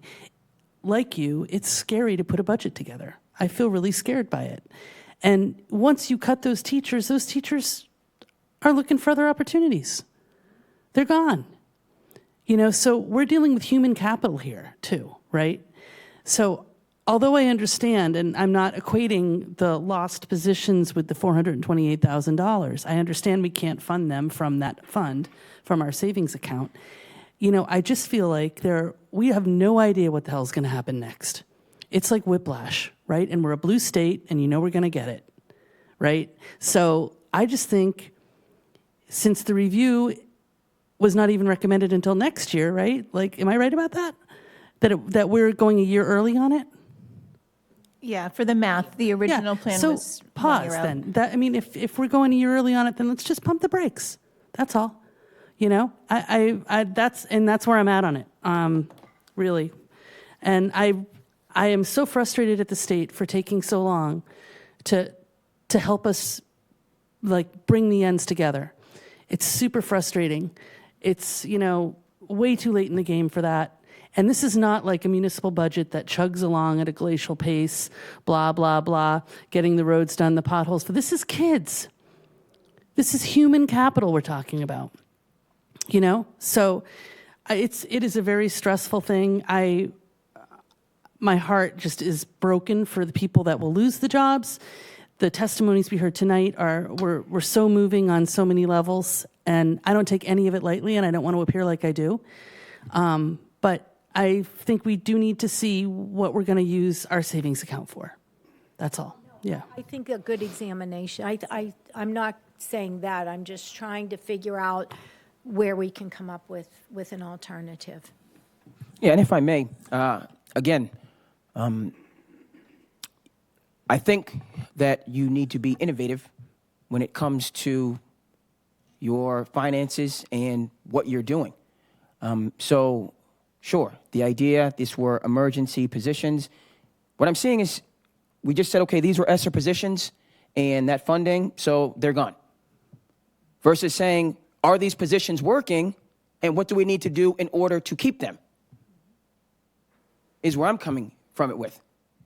This is the town of Barnstable's money. A lot of the people that are working are also residents of the town of Barnstable who are saying these positions are working. So it's our job to say, how can we then keep them? Whether from savings, whether from operating, whatever the case may be. If we can be innovative enough to say that this curriculum review coming out of savings is going to work because of XYZ going forward, we can also be innovative to say these positions are working, people in the classrooms right now, how can we therefore keep them? I want to make that delineation clear. If you can do it for the curriculum review, you can do it for positions that are working. I wholeheartedly disagree with that. So Chris gave us the numbers. In 4.5 years, we'd have no savings account if we ran positions out of that account. There's different accounts. And the savings is the savings, one-time costs only. My concern is that we're going to one-time cost ourselves out of money too. But the fastest way to do that is to fund positions that way, Andre. That's the problem. Thank you so much, Jen. Okay, if you have a problem with it for positions, but you don't have a problem with it for curriculum reviews, I don't understand the logic behind your argument. I do have a problem with it with curriculum reviews. I just said that 30 times, yeah. And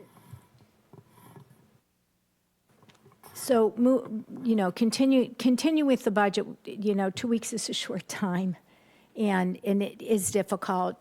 And it really is. I haven't done it. I did run into Julian Sear, but I haven't done it. But the federal government hasn't funded its mandates that we're required to uphold. The state government doesn't fully fund the mandates they put upon the school. And the bottom line is these are public schools and should be funded by federal and state money and local taxes. But the bare bones basics should be, and the mental health and learning, children learning, and it improves society in the long run, which is why public money is spent on it. So, I need to get my letter written, and I need to try to get these people who represent us to advocate for more dollars for us as well. All right. Does anybody have anything else? Okay. Sarah, do you want to address anything that any of us have said that you don't? No. Okay. Kristen, did you want to address anything that we've said? Okay. Thank you. Moving on to item 3.4, Superintendent's Report. Great, thank you.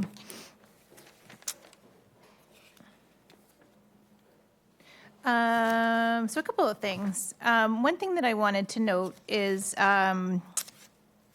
for the committee and the community is that at a couple recent meetings we had a public comment related to curriculum levels and seeking to review CP1 and CP2 in particular. So I just wanted to sort of relay for the public's benefit steps that I've taken to reach out to Principal Canetta and ask that Kristen Harmon, Assistant Superintendent, and I meet with him along with his instructional leadership team. This request has not come forward during any program of studies within the past couple of years, but we thought that we would reach out to them and have a conversation to learn a little bit more from their perspectives about how the curriculum is being implemented under the current level structure as compared to when it previously had been CP1 and CP2. So just wanted to kind of put that out there so people know you had shared that it wasn't part of the school committee's purview, so we are taking it under advisement. I wanted to share and celebrate Centerville's Multicultural Night. I had the pleasure of attending it last Wednesday, March 12th. It was perfectly delightful, organized by ESL teacher Bonnie Staley. Hundreds of people participated.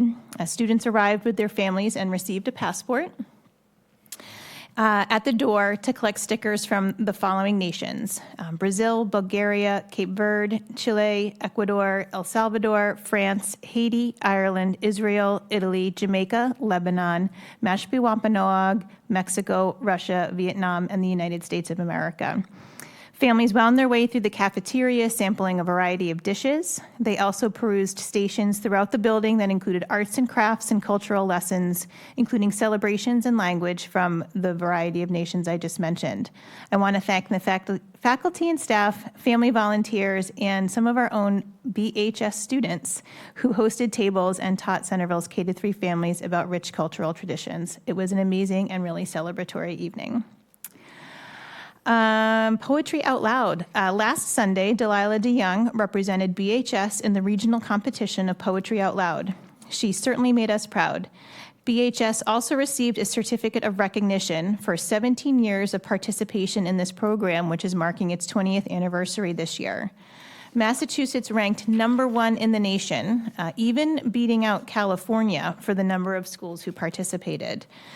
In its inaugural year, Massachusetts had 14 schools with 1,500 students, and this year 65 schools registered with 17,400 students.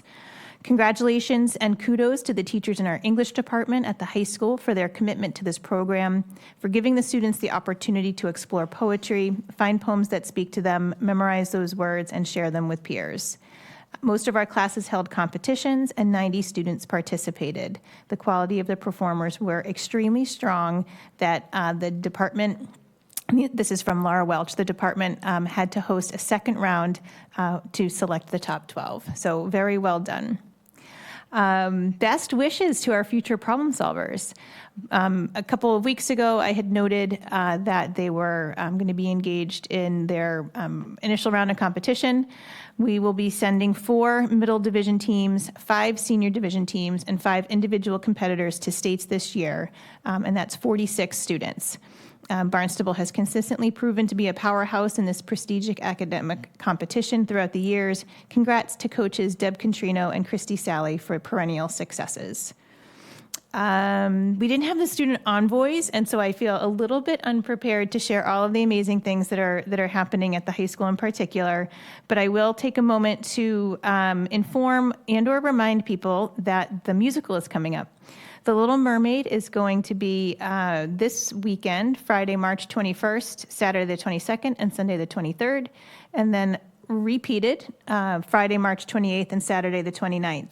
Tickets are available online very easily through our website or through our social media, Instagram and Facebook. There are both evening and matinee performances, so very family friendly.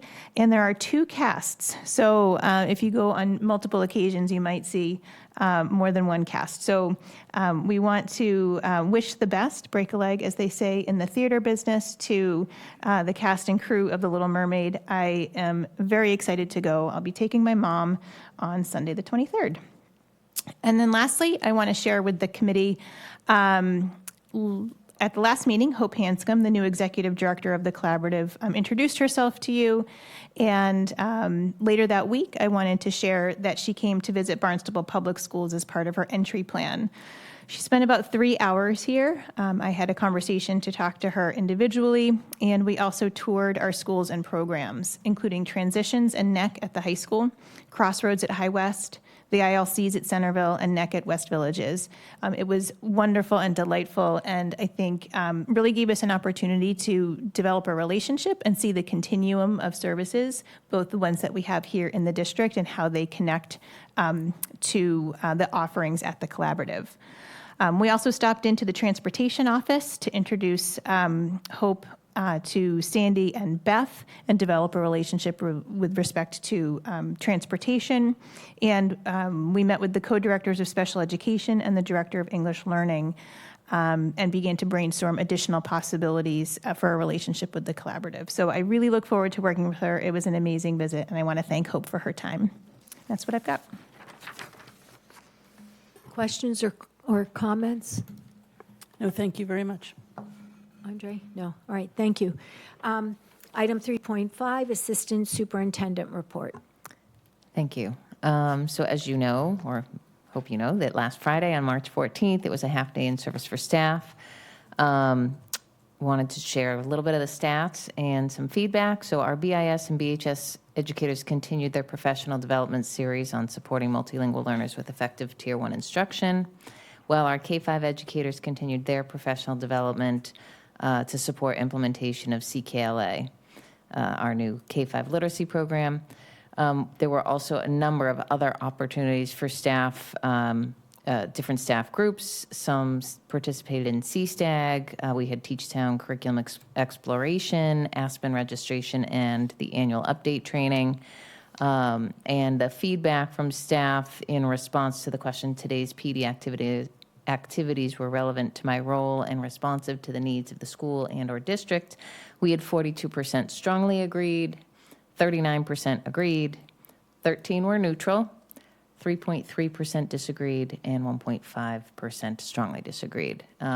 This has been very representative of our PD this year. I think particularly with our two big themes at the elementary level and the secondary level. I did want to share a couple of summary comments from the BHS and BIS PD. We have dedicated every one of our PD sessions, either wholly or a component of it, to the focus on supporting multilingual learners through strong instructional practices.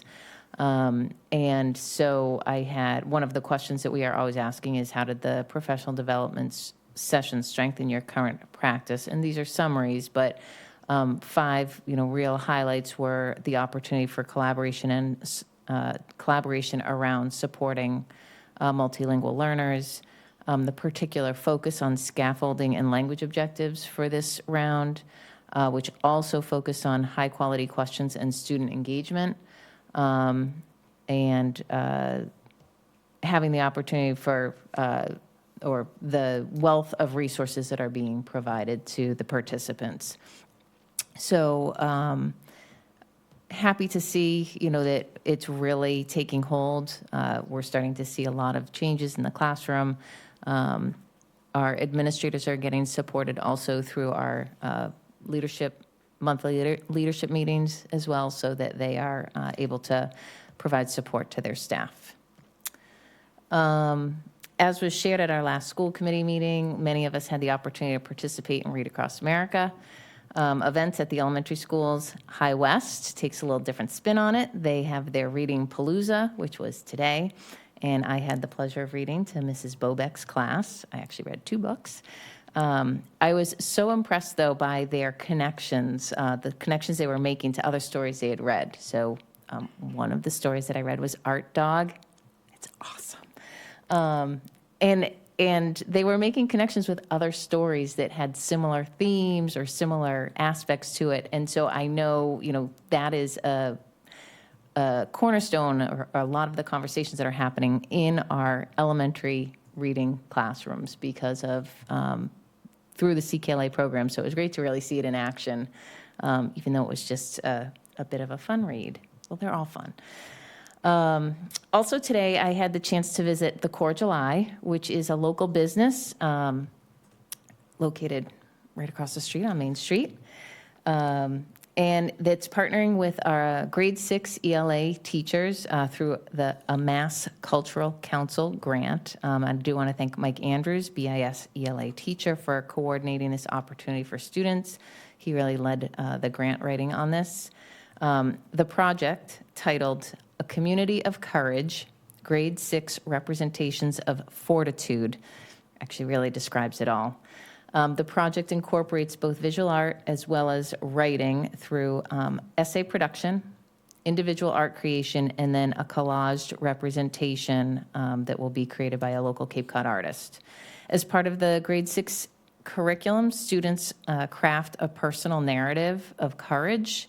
I don't know if you all recall, this is also connected to the Max Courage, I don't want to say competition, but it all of our students' essays go to the Max Courage Foundation, and we've had a number of our students published in their publication, which I think we'll be hearing more about soon.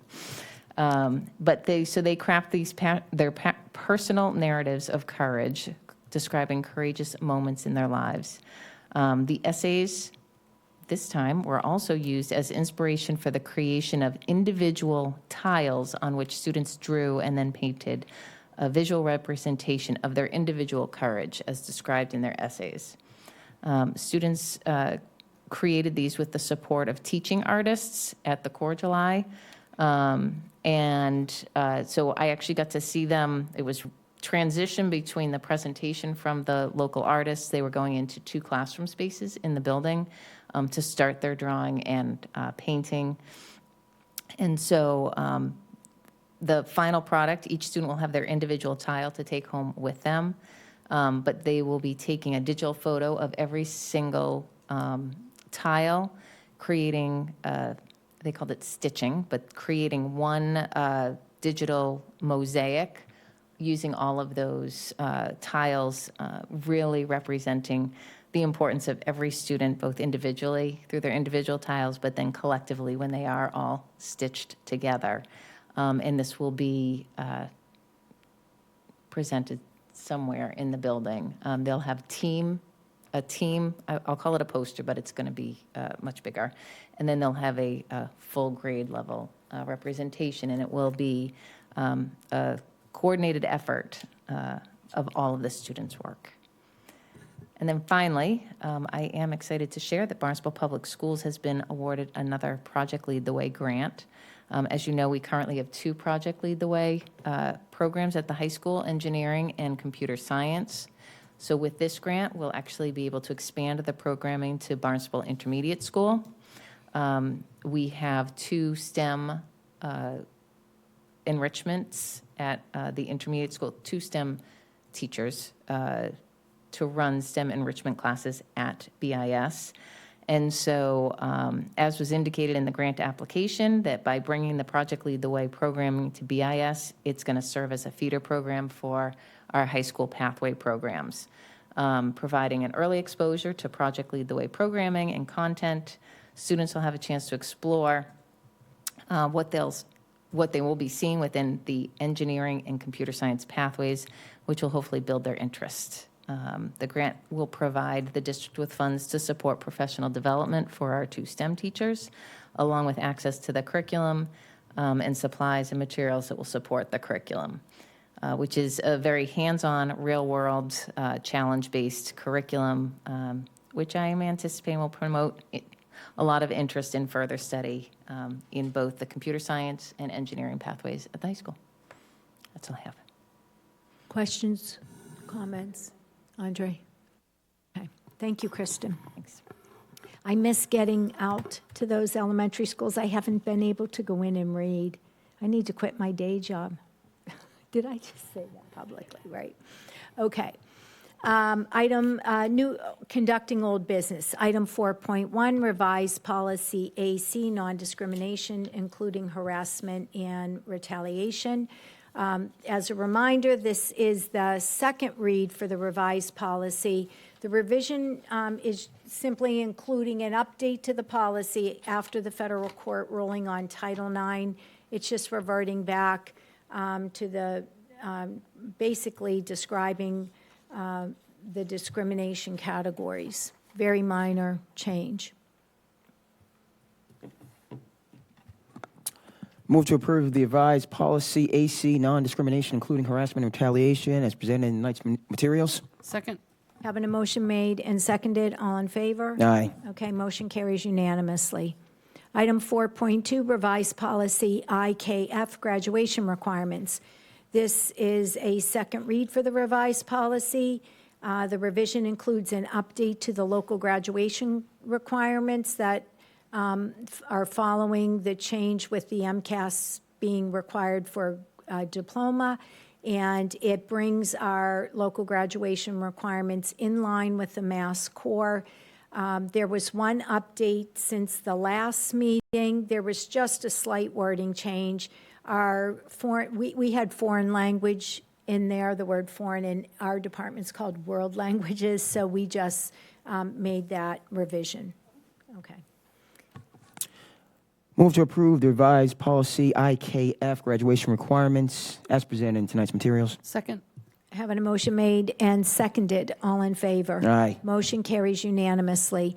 Item 4.3, revised policy JICFB, bullying prevention.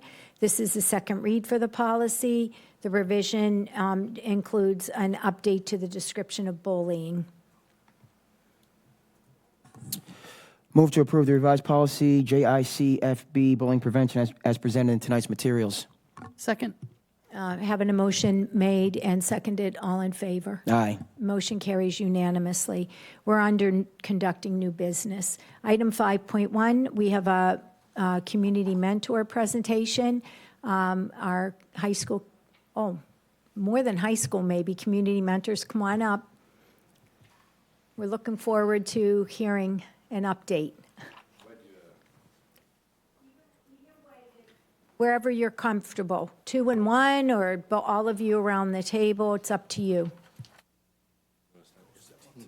Hi. Here we are. Hello. Hi, welcome. Thank you for taking your time, and I know you had to wait No, that's a good. long Yeah, time. I know Thank you guys you. have a lot on, so we appreciate the having us here. So I'm Doc, for those that don't know me, Lee Doherty. Jason Gordine. Tiffany Miranda. David Adams. We're mentors. Tiffany's actually a student from Barnstable. She's my intern this year, so she's going to share her kind of experience as well. So yeah, I don't know if we can just move the slide.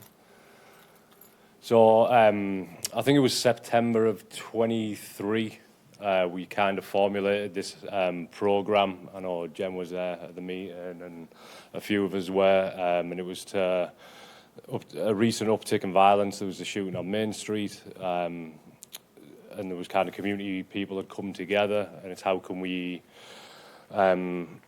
give students from the high school or across the district actually like the opportunity to learn from positive role models in the community. So the community mentor program was formed. That's our current team. Several of the members couldn't be here tonight. Tara's actually in Puerto Rico, so we wish her well. But that's our team right now. Kaliani is a former student. She's just joined us. She'll be starting in the next week. So we have had several other members from the community who've, just because of the nature of the job, it's like 8 to 10 hours a week, they've had to come and go. We do have several other members currently helping with after-school programs, engagement programs. So it's a pretty broad, robust group. I don't know if we can just move it on again. Oh, more's there. All right, so what it started was just kind of an opportunity to, for positive role models to come into the school. It's kind of evolved over the last couple of years or 18 months into what we see here today. So we have kind of like a mentoring program. We created a student mentorship program because our capacity is limited in what we can do. So we wanted to build the capacity in our students to become positive role models and work across the district. And we base everything around the vision of a graduate, because as many of you know, it's the only thing that the community's actually come together on and agreed and built together. So and they're the skills that we see in so many of our students who aren't necessarily academically inclined as much as others. We've kind of our own professional growth, David will talk about, and our own given professional development or sharing professional development experiences with people across the district, faculty and staff and community members, and then really exploring systems about school to prison pipeline, how things like our attendance policies, our discipline policies, how they affect our students over the long term. So that's kind of where we're at now. It's kind of blown up into this thing that we didn't think was ever going to happen, but here we are. And then we can just pass it on more. So I'll let Jay, this is Jay's. Thank you for having us. Again, I'm Jason Gordine. The slide you're looking at here is our tiered system, how we go about how we decide which child we work with, how we're going to work with them. So as you see here, the bottom level, tier 1, that's more of a nonchalant approach to kids. Like when we're walking the hallways, if we see a kid that's either in distress, not high energy, we take them aside, we have those conversations, try to see what we can do to help their day get better. Tier 2 is a referral base, and that comes from APs, counselors, teachers, our resource officers. They can all refer students to us that they feel needs work or an extended work. Tier 2 gets signed off by a parent, first and foremost, before we even meet with the kid, with the student. And then we build that relationship from there. We take the student aside, we set up a schedule, follow-ups, all that stuff, kind of figure out the rhyme or reason of why they're being referred, and then we move forward that way. Tier 3 is more of an outreach. That's dropout prevention, that type of stuff, home visits. We work with the family, we work with community members, work with the school to figure out why this kid is disconnected. And looking to either leave school or whatever the case may be, and get them back into the school in a safe environment and so forth. So tier 3 is pretty much a dropout prevention. It's a lot of work that goes into Tier 3 and Tier 2. Tier 1 is very easy. That one's just pay attention when you're walking by students in the hallway. That's our tier system.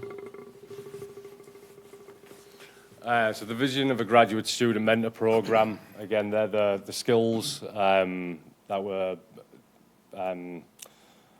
discussed and kind of agreed upon from the community that we feel as though every student should be graduating with. We see that in an abundance against some of our most at-risk students, all students, but we don't really pay enough attention on trying to promote them. So we're trying to do a better job of that. And then well, this is probably the first time she's heard me say it. If we could model a student that the vision of a graduate would capture, and it would be this kid here. She's unbelievable. This is why we do what we do. I'll never say this to her, but like I have to now. So it's but she possesses every one of these skills. The academic kind of focus on school, I'll let her tell her story, but she would have just fell, I had somebody talking about falling through the cracks earlier. She would have been one of those students. She's impressed us so much. Like, the kid taught herself Portuguese just so she can communicate with her friends. Like, she's got endless amounts of talent. And when you watch her with other students around the district, I've never seen anything like it. And I've been in this game a long time. But she's amazing, and we want to bring her on next year as like a trainee mentor, because that's how we create out from within.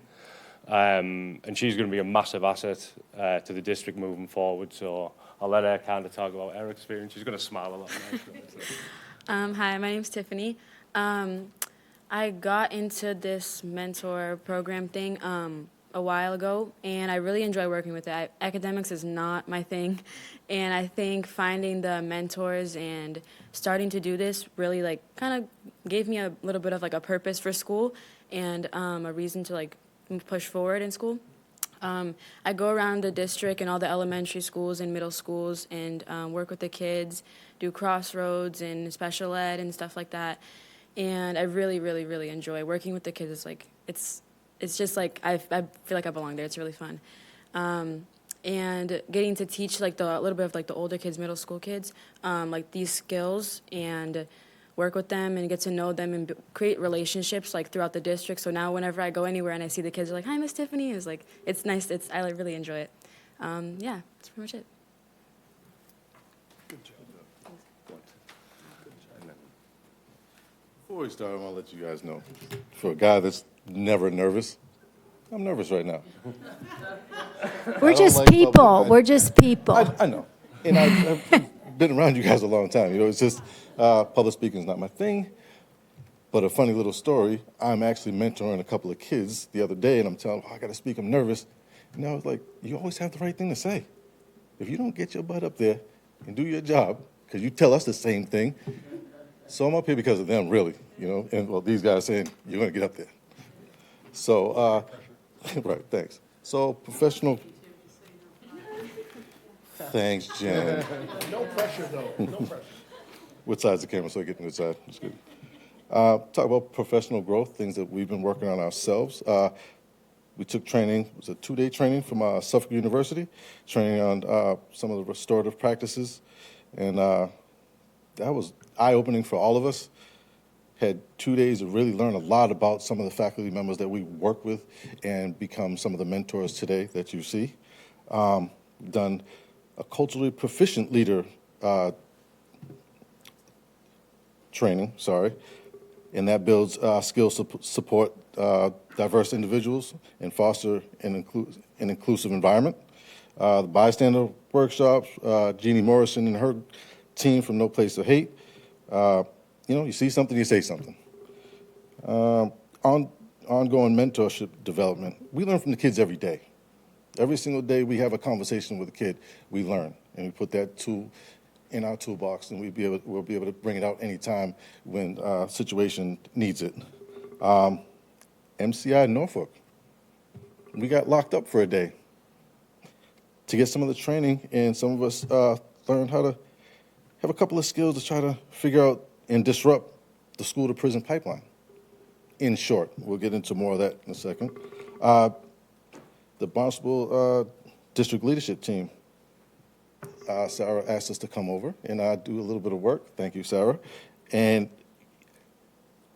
we're talking about safe spaces a lot of times, right?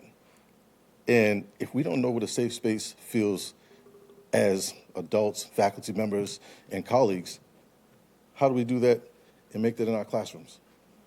You know, a lot of us know each other, work well together, but do we really know each other? You know what I mean? And learning the commonalities, and these commonalities make us closer because we understand we're closer to each other than from each other. We try to take the multi-angled approach. That's why we come from the top and boots on the ground. We meet in the middle. It's been working for us. Really fast. We've done the staff and faculty PDs. Same concept, getting to know each other. Really just getting to know each other. Community discussions. I mean, we wouldn't be here right now if the first community discussion wasn't called by Kip Diggs.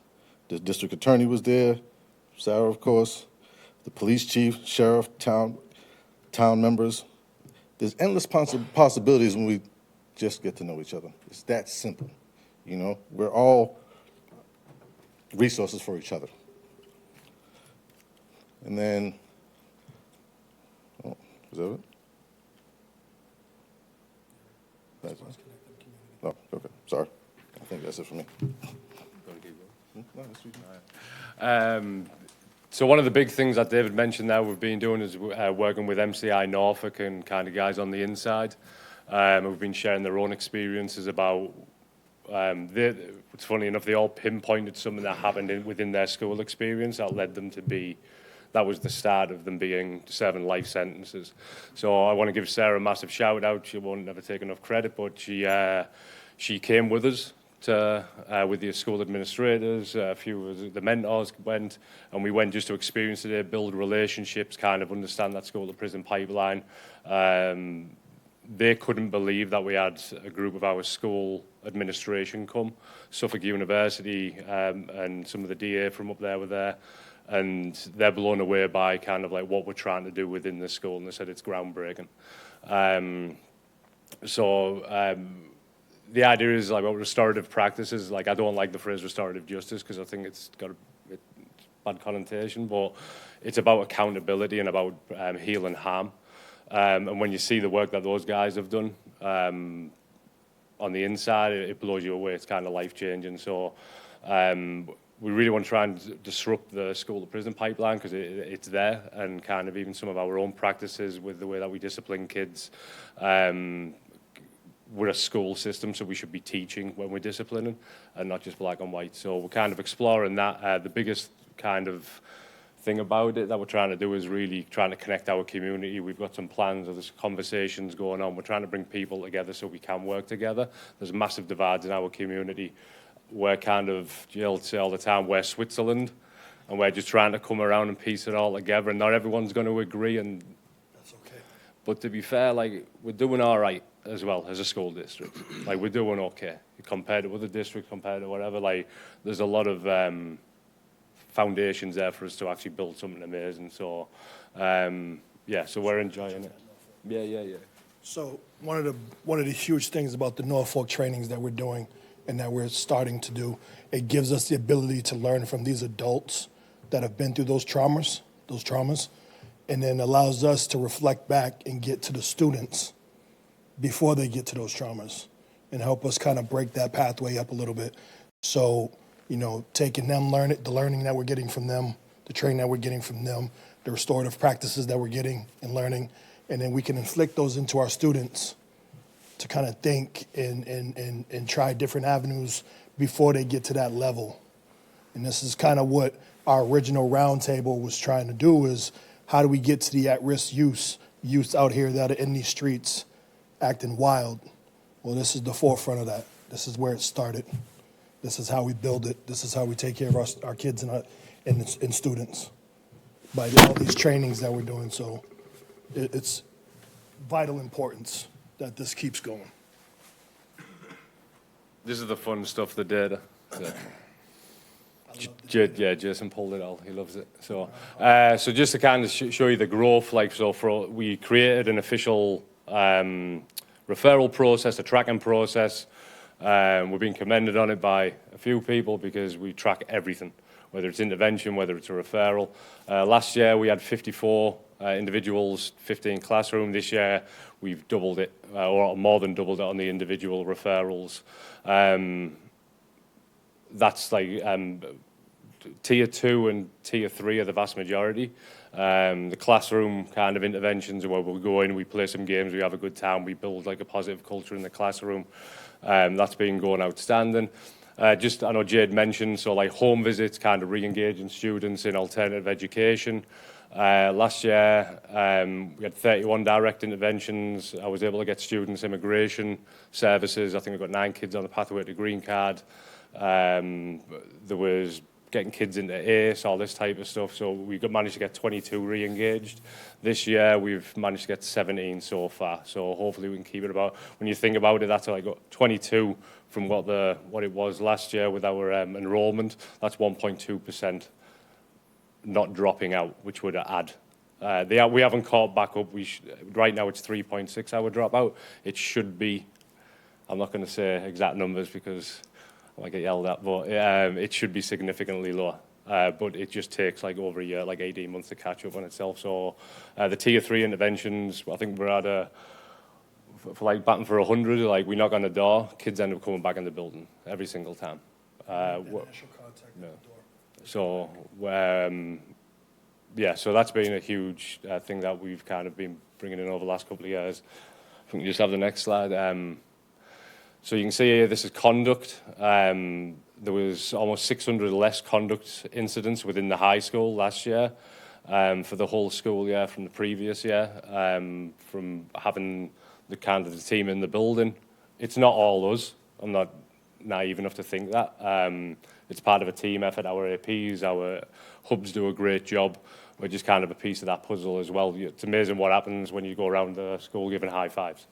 It completely changes the culture. We tracked our tier 2 students last year. There was a 43% improvement in their behaviours. This year, we're already at 63% behaviour improvement, which is huge. Like, I don't think there's anything like that. I try to get fancy with the lines and stuff as well, but yeah. Well, yeah, I'm not good at it. So the absences last year were huge, 3,600 less on a broad scale. Our referred students last year was 64%. This year it's 54% improvement. So everything's moving in the right direction. There's only one of these that you really need to read because it's about Tiffany, right? So yeah, but you can take this. There's a few different things, but we've hit every school. I don't know if that's the right way to put it, but we've worked with every school across the district right now, and the feedback has been unbelievable. We take the students in. We do recesses, we do lunches. The kids connect. We go in, we connect with kids. There's not one school. We try to do a little bit more on connecting BIS and BHS this year. So we're doing a lot of our kind of mentoring work there with our tier 2 and tier 3 students. And then I don't know if you just want to just flip through it more. There's a few. I got excited, so yeah, there's the one with Tiffany. I don't know if we want to go back to that one, but from all students, from everything. So if you want to look at this, I'm sure you'll have access to it. We had to get Tiffany on there. Yeah. So our future goal is just to kind of like, I don't even know, just to make it better. Like, what can we do? We're always learning, we're always reflecting. How do we grow the program? Obviously, budget is difficult right now, and we're not naive enough to think that's one of we're trying to explore external fundings through DESE, which we'll see. But then there's like state legislators and stuff like that as well. We want to become I've said if we can kind of create a model that the school district could be the hub and the expert, that we can bring other community stakeholders together. We've had meetings with the police chiefs, I know there's talks with Barnstable County Prison, there's no reason why we can't bring everyone together and we can kind of be the experts in the community. We want to make the community safe. Like, obviously there's been a couple of other incidents over the last couple of weeks and that affects our kids. We're just here to make things better, you know, like we're always learning. And we're just grateful for the opportunity that we have to do some positive things in the community. And Yeah, man. So, and then if we can get students employed, there are mentorship opportunities with different youth agencies where it doesn't require college. Like there are opportunities there. So if we can get a pathway as well, which I know what we're all about at the high school. But we just appreciate your time. And if you've got any questions, Tiffany will answer them. So she's good. Jen? Yeah, I've been waiting a long time for you guys to come before us. You're such a source of pride for me. I'm so thankful for the work you do. You're saving lives. You are saving lives, you know. And, you know, it's been a glaring hole in Barnstable for a long time. We talk about it all the time up here. And I just wanted to ask, you know, Jason, can you speak to the other things you do in the community? Because this is not a one-shot deal for you. You have been supporting people for years and years and years and helping families for years and years and years. And David, you too. I've known you forever. Like, you almost babysat my kid at one point. But just speak to, like, the overall, like, commitment you've made with your life and your family's life in our community. Yes, I can. So I dedicate a lot of my time, obviously, to my family outside of this, but also to my brothers from People of Action. And we dedicate ourselves to making sure our kids don't have any misses. Our kids in our community don't miss. Our mindset is the playing field is equal across the board. That way they all grow together and nobody's left behind. So the things that we do as far as Unity Day, backpack giveaway with school supplies, coat drives, we just always trying to do new and inventive things to make sure our community is safe, taken care of, and they have a guiding light. So our group of 12 members, we hit the ground rolling all the time. This whole thing came from that, being invited to that first roundtable. So we just try to give back. I come from an era where, you know, there was none of this.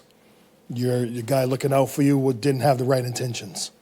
So you learn from those mistakes, and you come into, you know, you have an opportunity to look out for somebody, you do it. And that's what I try to get across to a lot of kids now. So a lot of kids that have come through us and have graduated and went on to college, they come back and volunteer their time for all of our events and give back to the younger community. So it's just a couple of little things that we do. But I wouldn't be able to do any of this without my brothers, sisters, everybody, you guys. The support has been incredible over the years. Jen, you've been rocking with us for a long time, and we love every minute of it. So we're blessed, and we just want to pass that forward. Andre? Oh, I just think it's incredible. Like, it's not a job, it's like a lifestyle. Like, I mean, these guys work all day. The 24 hours a day, their mission is to make everybody's life better, you know? Like, I really have to say thank you to my family, too, because they deal with a lot of this. Yeah. So Yeah. they're in it with us. So my wife and kids, they're 100% in the trenches with us all the time. So I'm just so thankful this program is working in Barnstable. Thank you for being receptive to it. I knew it would work, and I'm so thankful. Thanks. Yeah, for me, just a number of things that I want to note in no particular order. You know, our standout student here, you know, had mentioned that, you know, she felt that she wasn't academically inclined. You know, yet what I'm seeing is that you are indeed an educator in terms of the impact that you're having on students across the district. And so, you know, coming on to the school committee, when I talked about things like grow your own, when I talked about things like representation, you know, and there's, you know, being on the committee and just at tonight's meeting, you can see, you know, it's a challenging process.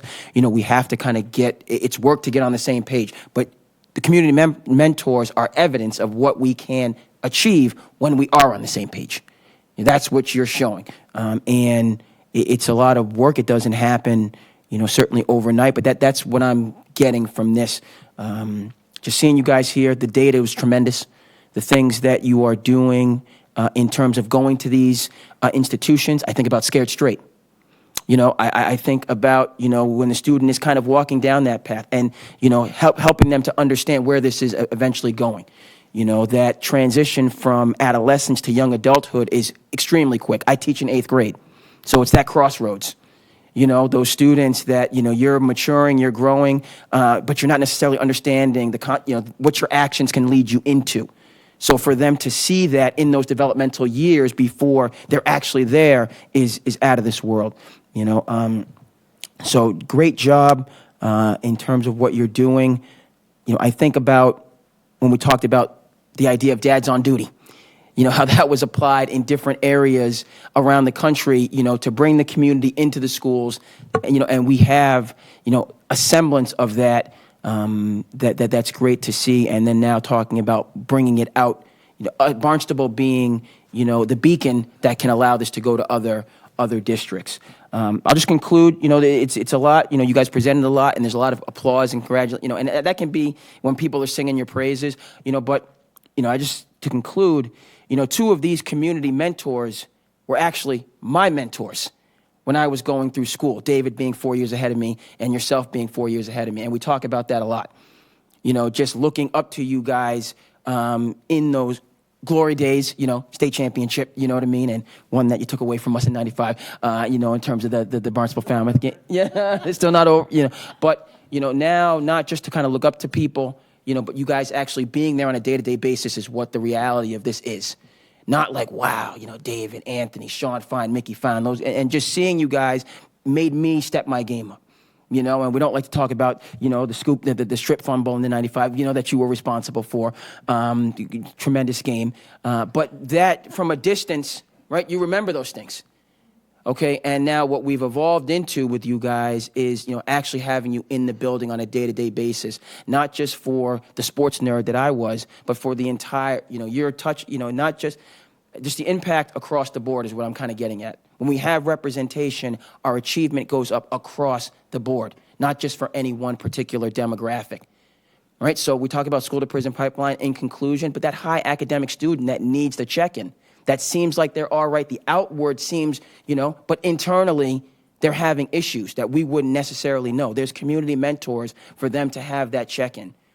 So it's really it's going across those lines. So thank you. And at a time, when we're really grappling, and as was noted, but you show what we are capable of in this district.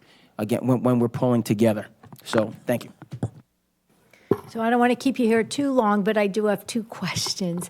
So, Doc, can you give me an estimate of about how many student mentors we have?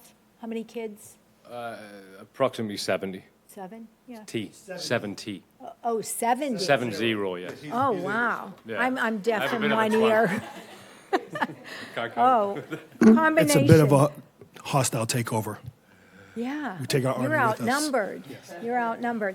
And then Tiffany, I'm going to put you on the line. So you claim you're not academically inclined, but now that you've gotten out and you found to piggyback on Andre, you've kind of found a roundabout way to find what you're interested in. Do you have any thoughts of entering education in any way that maybe it won't be so bad to go through the academic part just to get to your end goal of being able to be more visible? Yeah, in the definitely. schools? I definitely want to do something with the mentoring in the district. So, yeah, definitely. That'd be great. So you have to take advantage of that free education that you can get before they shut it off, right? Definitely. Community college. Okay, that'll be my plug. Thank you so much, everybody. We do appreciate what you're doing.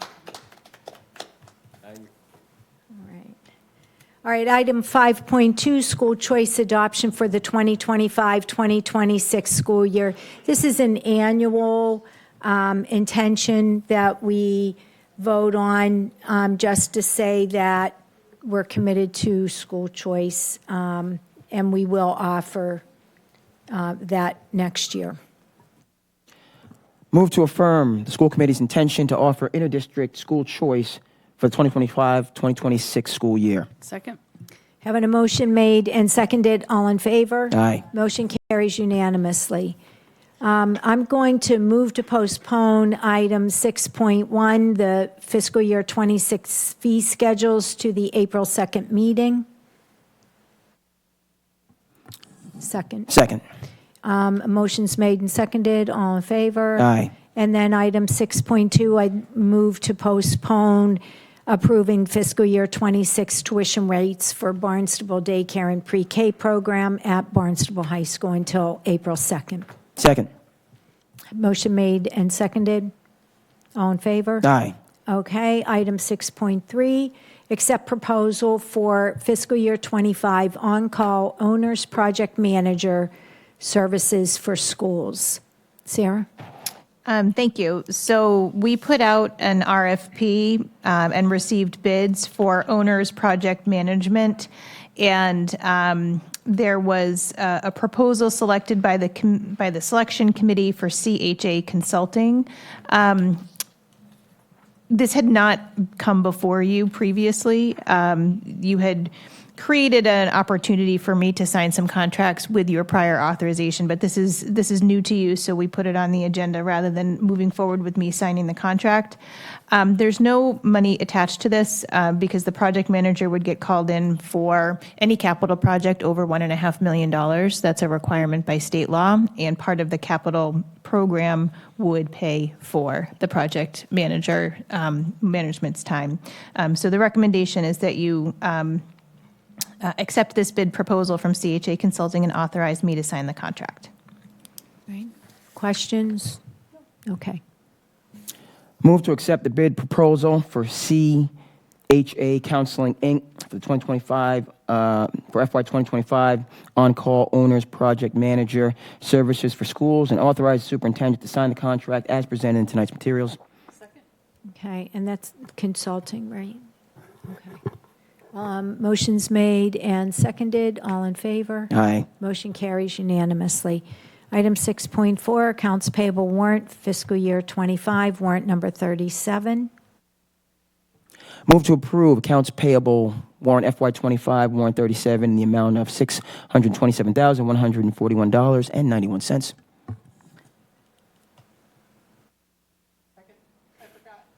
Having a motion made and seconded, all in favor? Aye. Motion carries unanimously. Consent agenda, items 1.1, 7.2, and 7.3. Tonight's consent agenda includes the approval of school committee meeting minutes of March 5, 2025, budget transfer authorizations, and the fiscal 25 grants, gifts, and donations. Move to approve the items in the consent agenda as presented in tonight's materials. Having a motion made and seconded, all in favor? Aye. Motion carries unanimously. Executive session.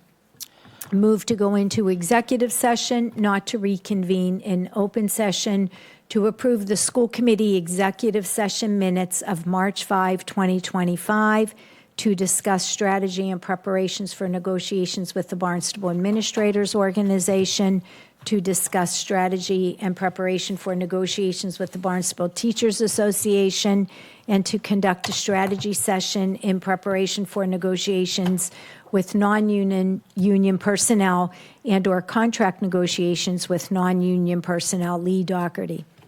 Second. Having a motion made and seconded, this is a roll call vote. Jen? Andre? Yes. And I vote yes. We're now moving into executive session.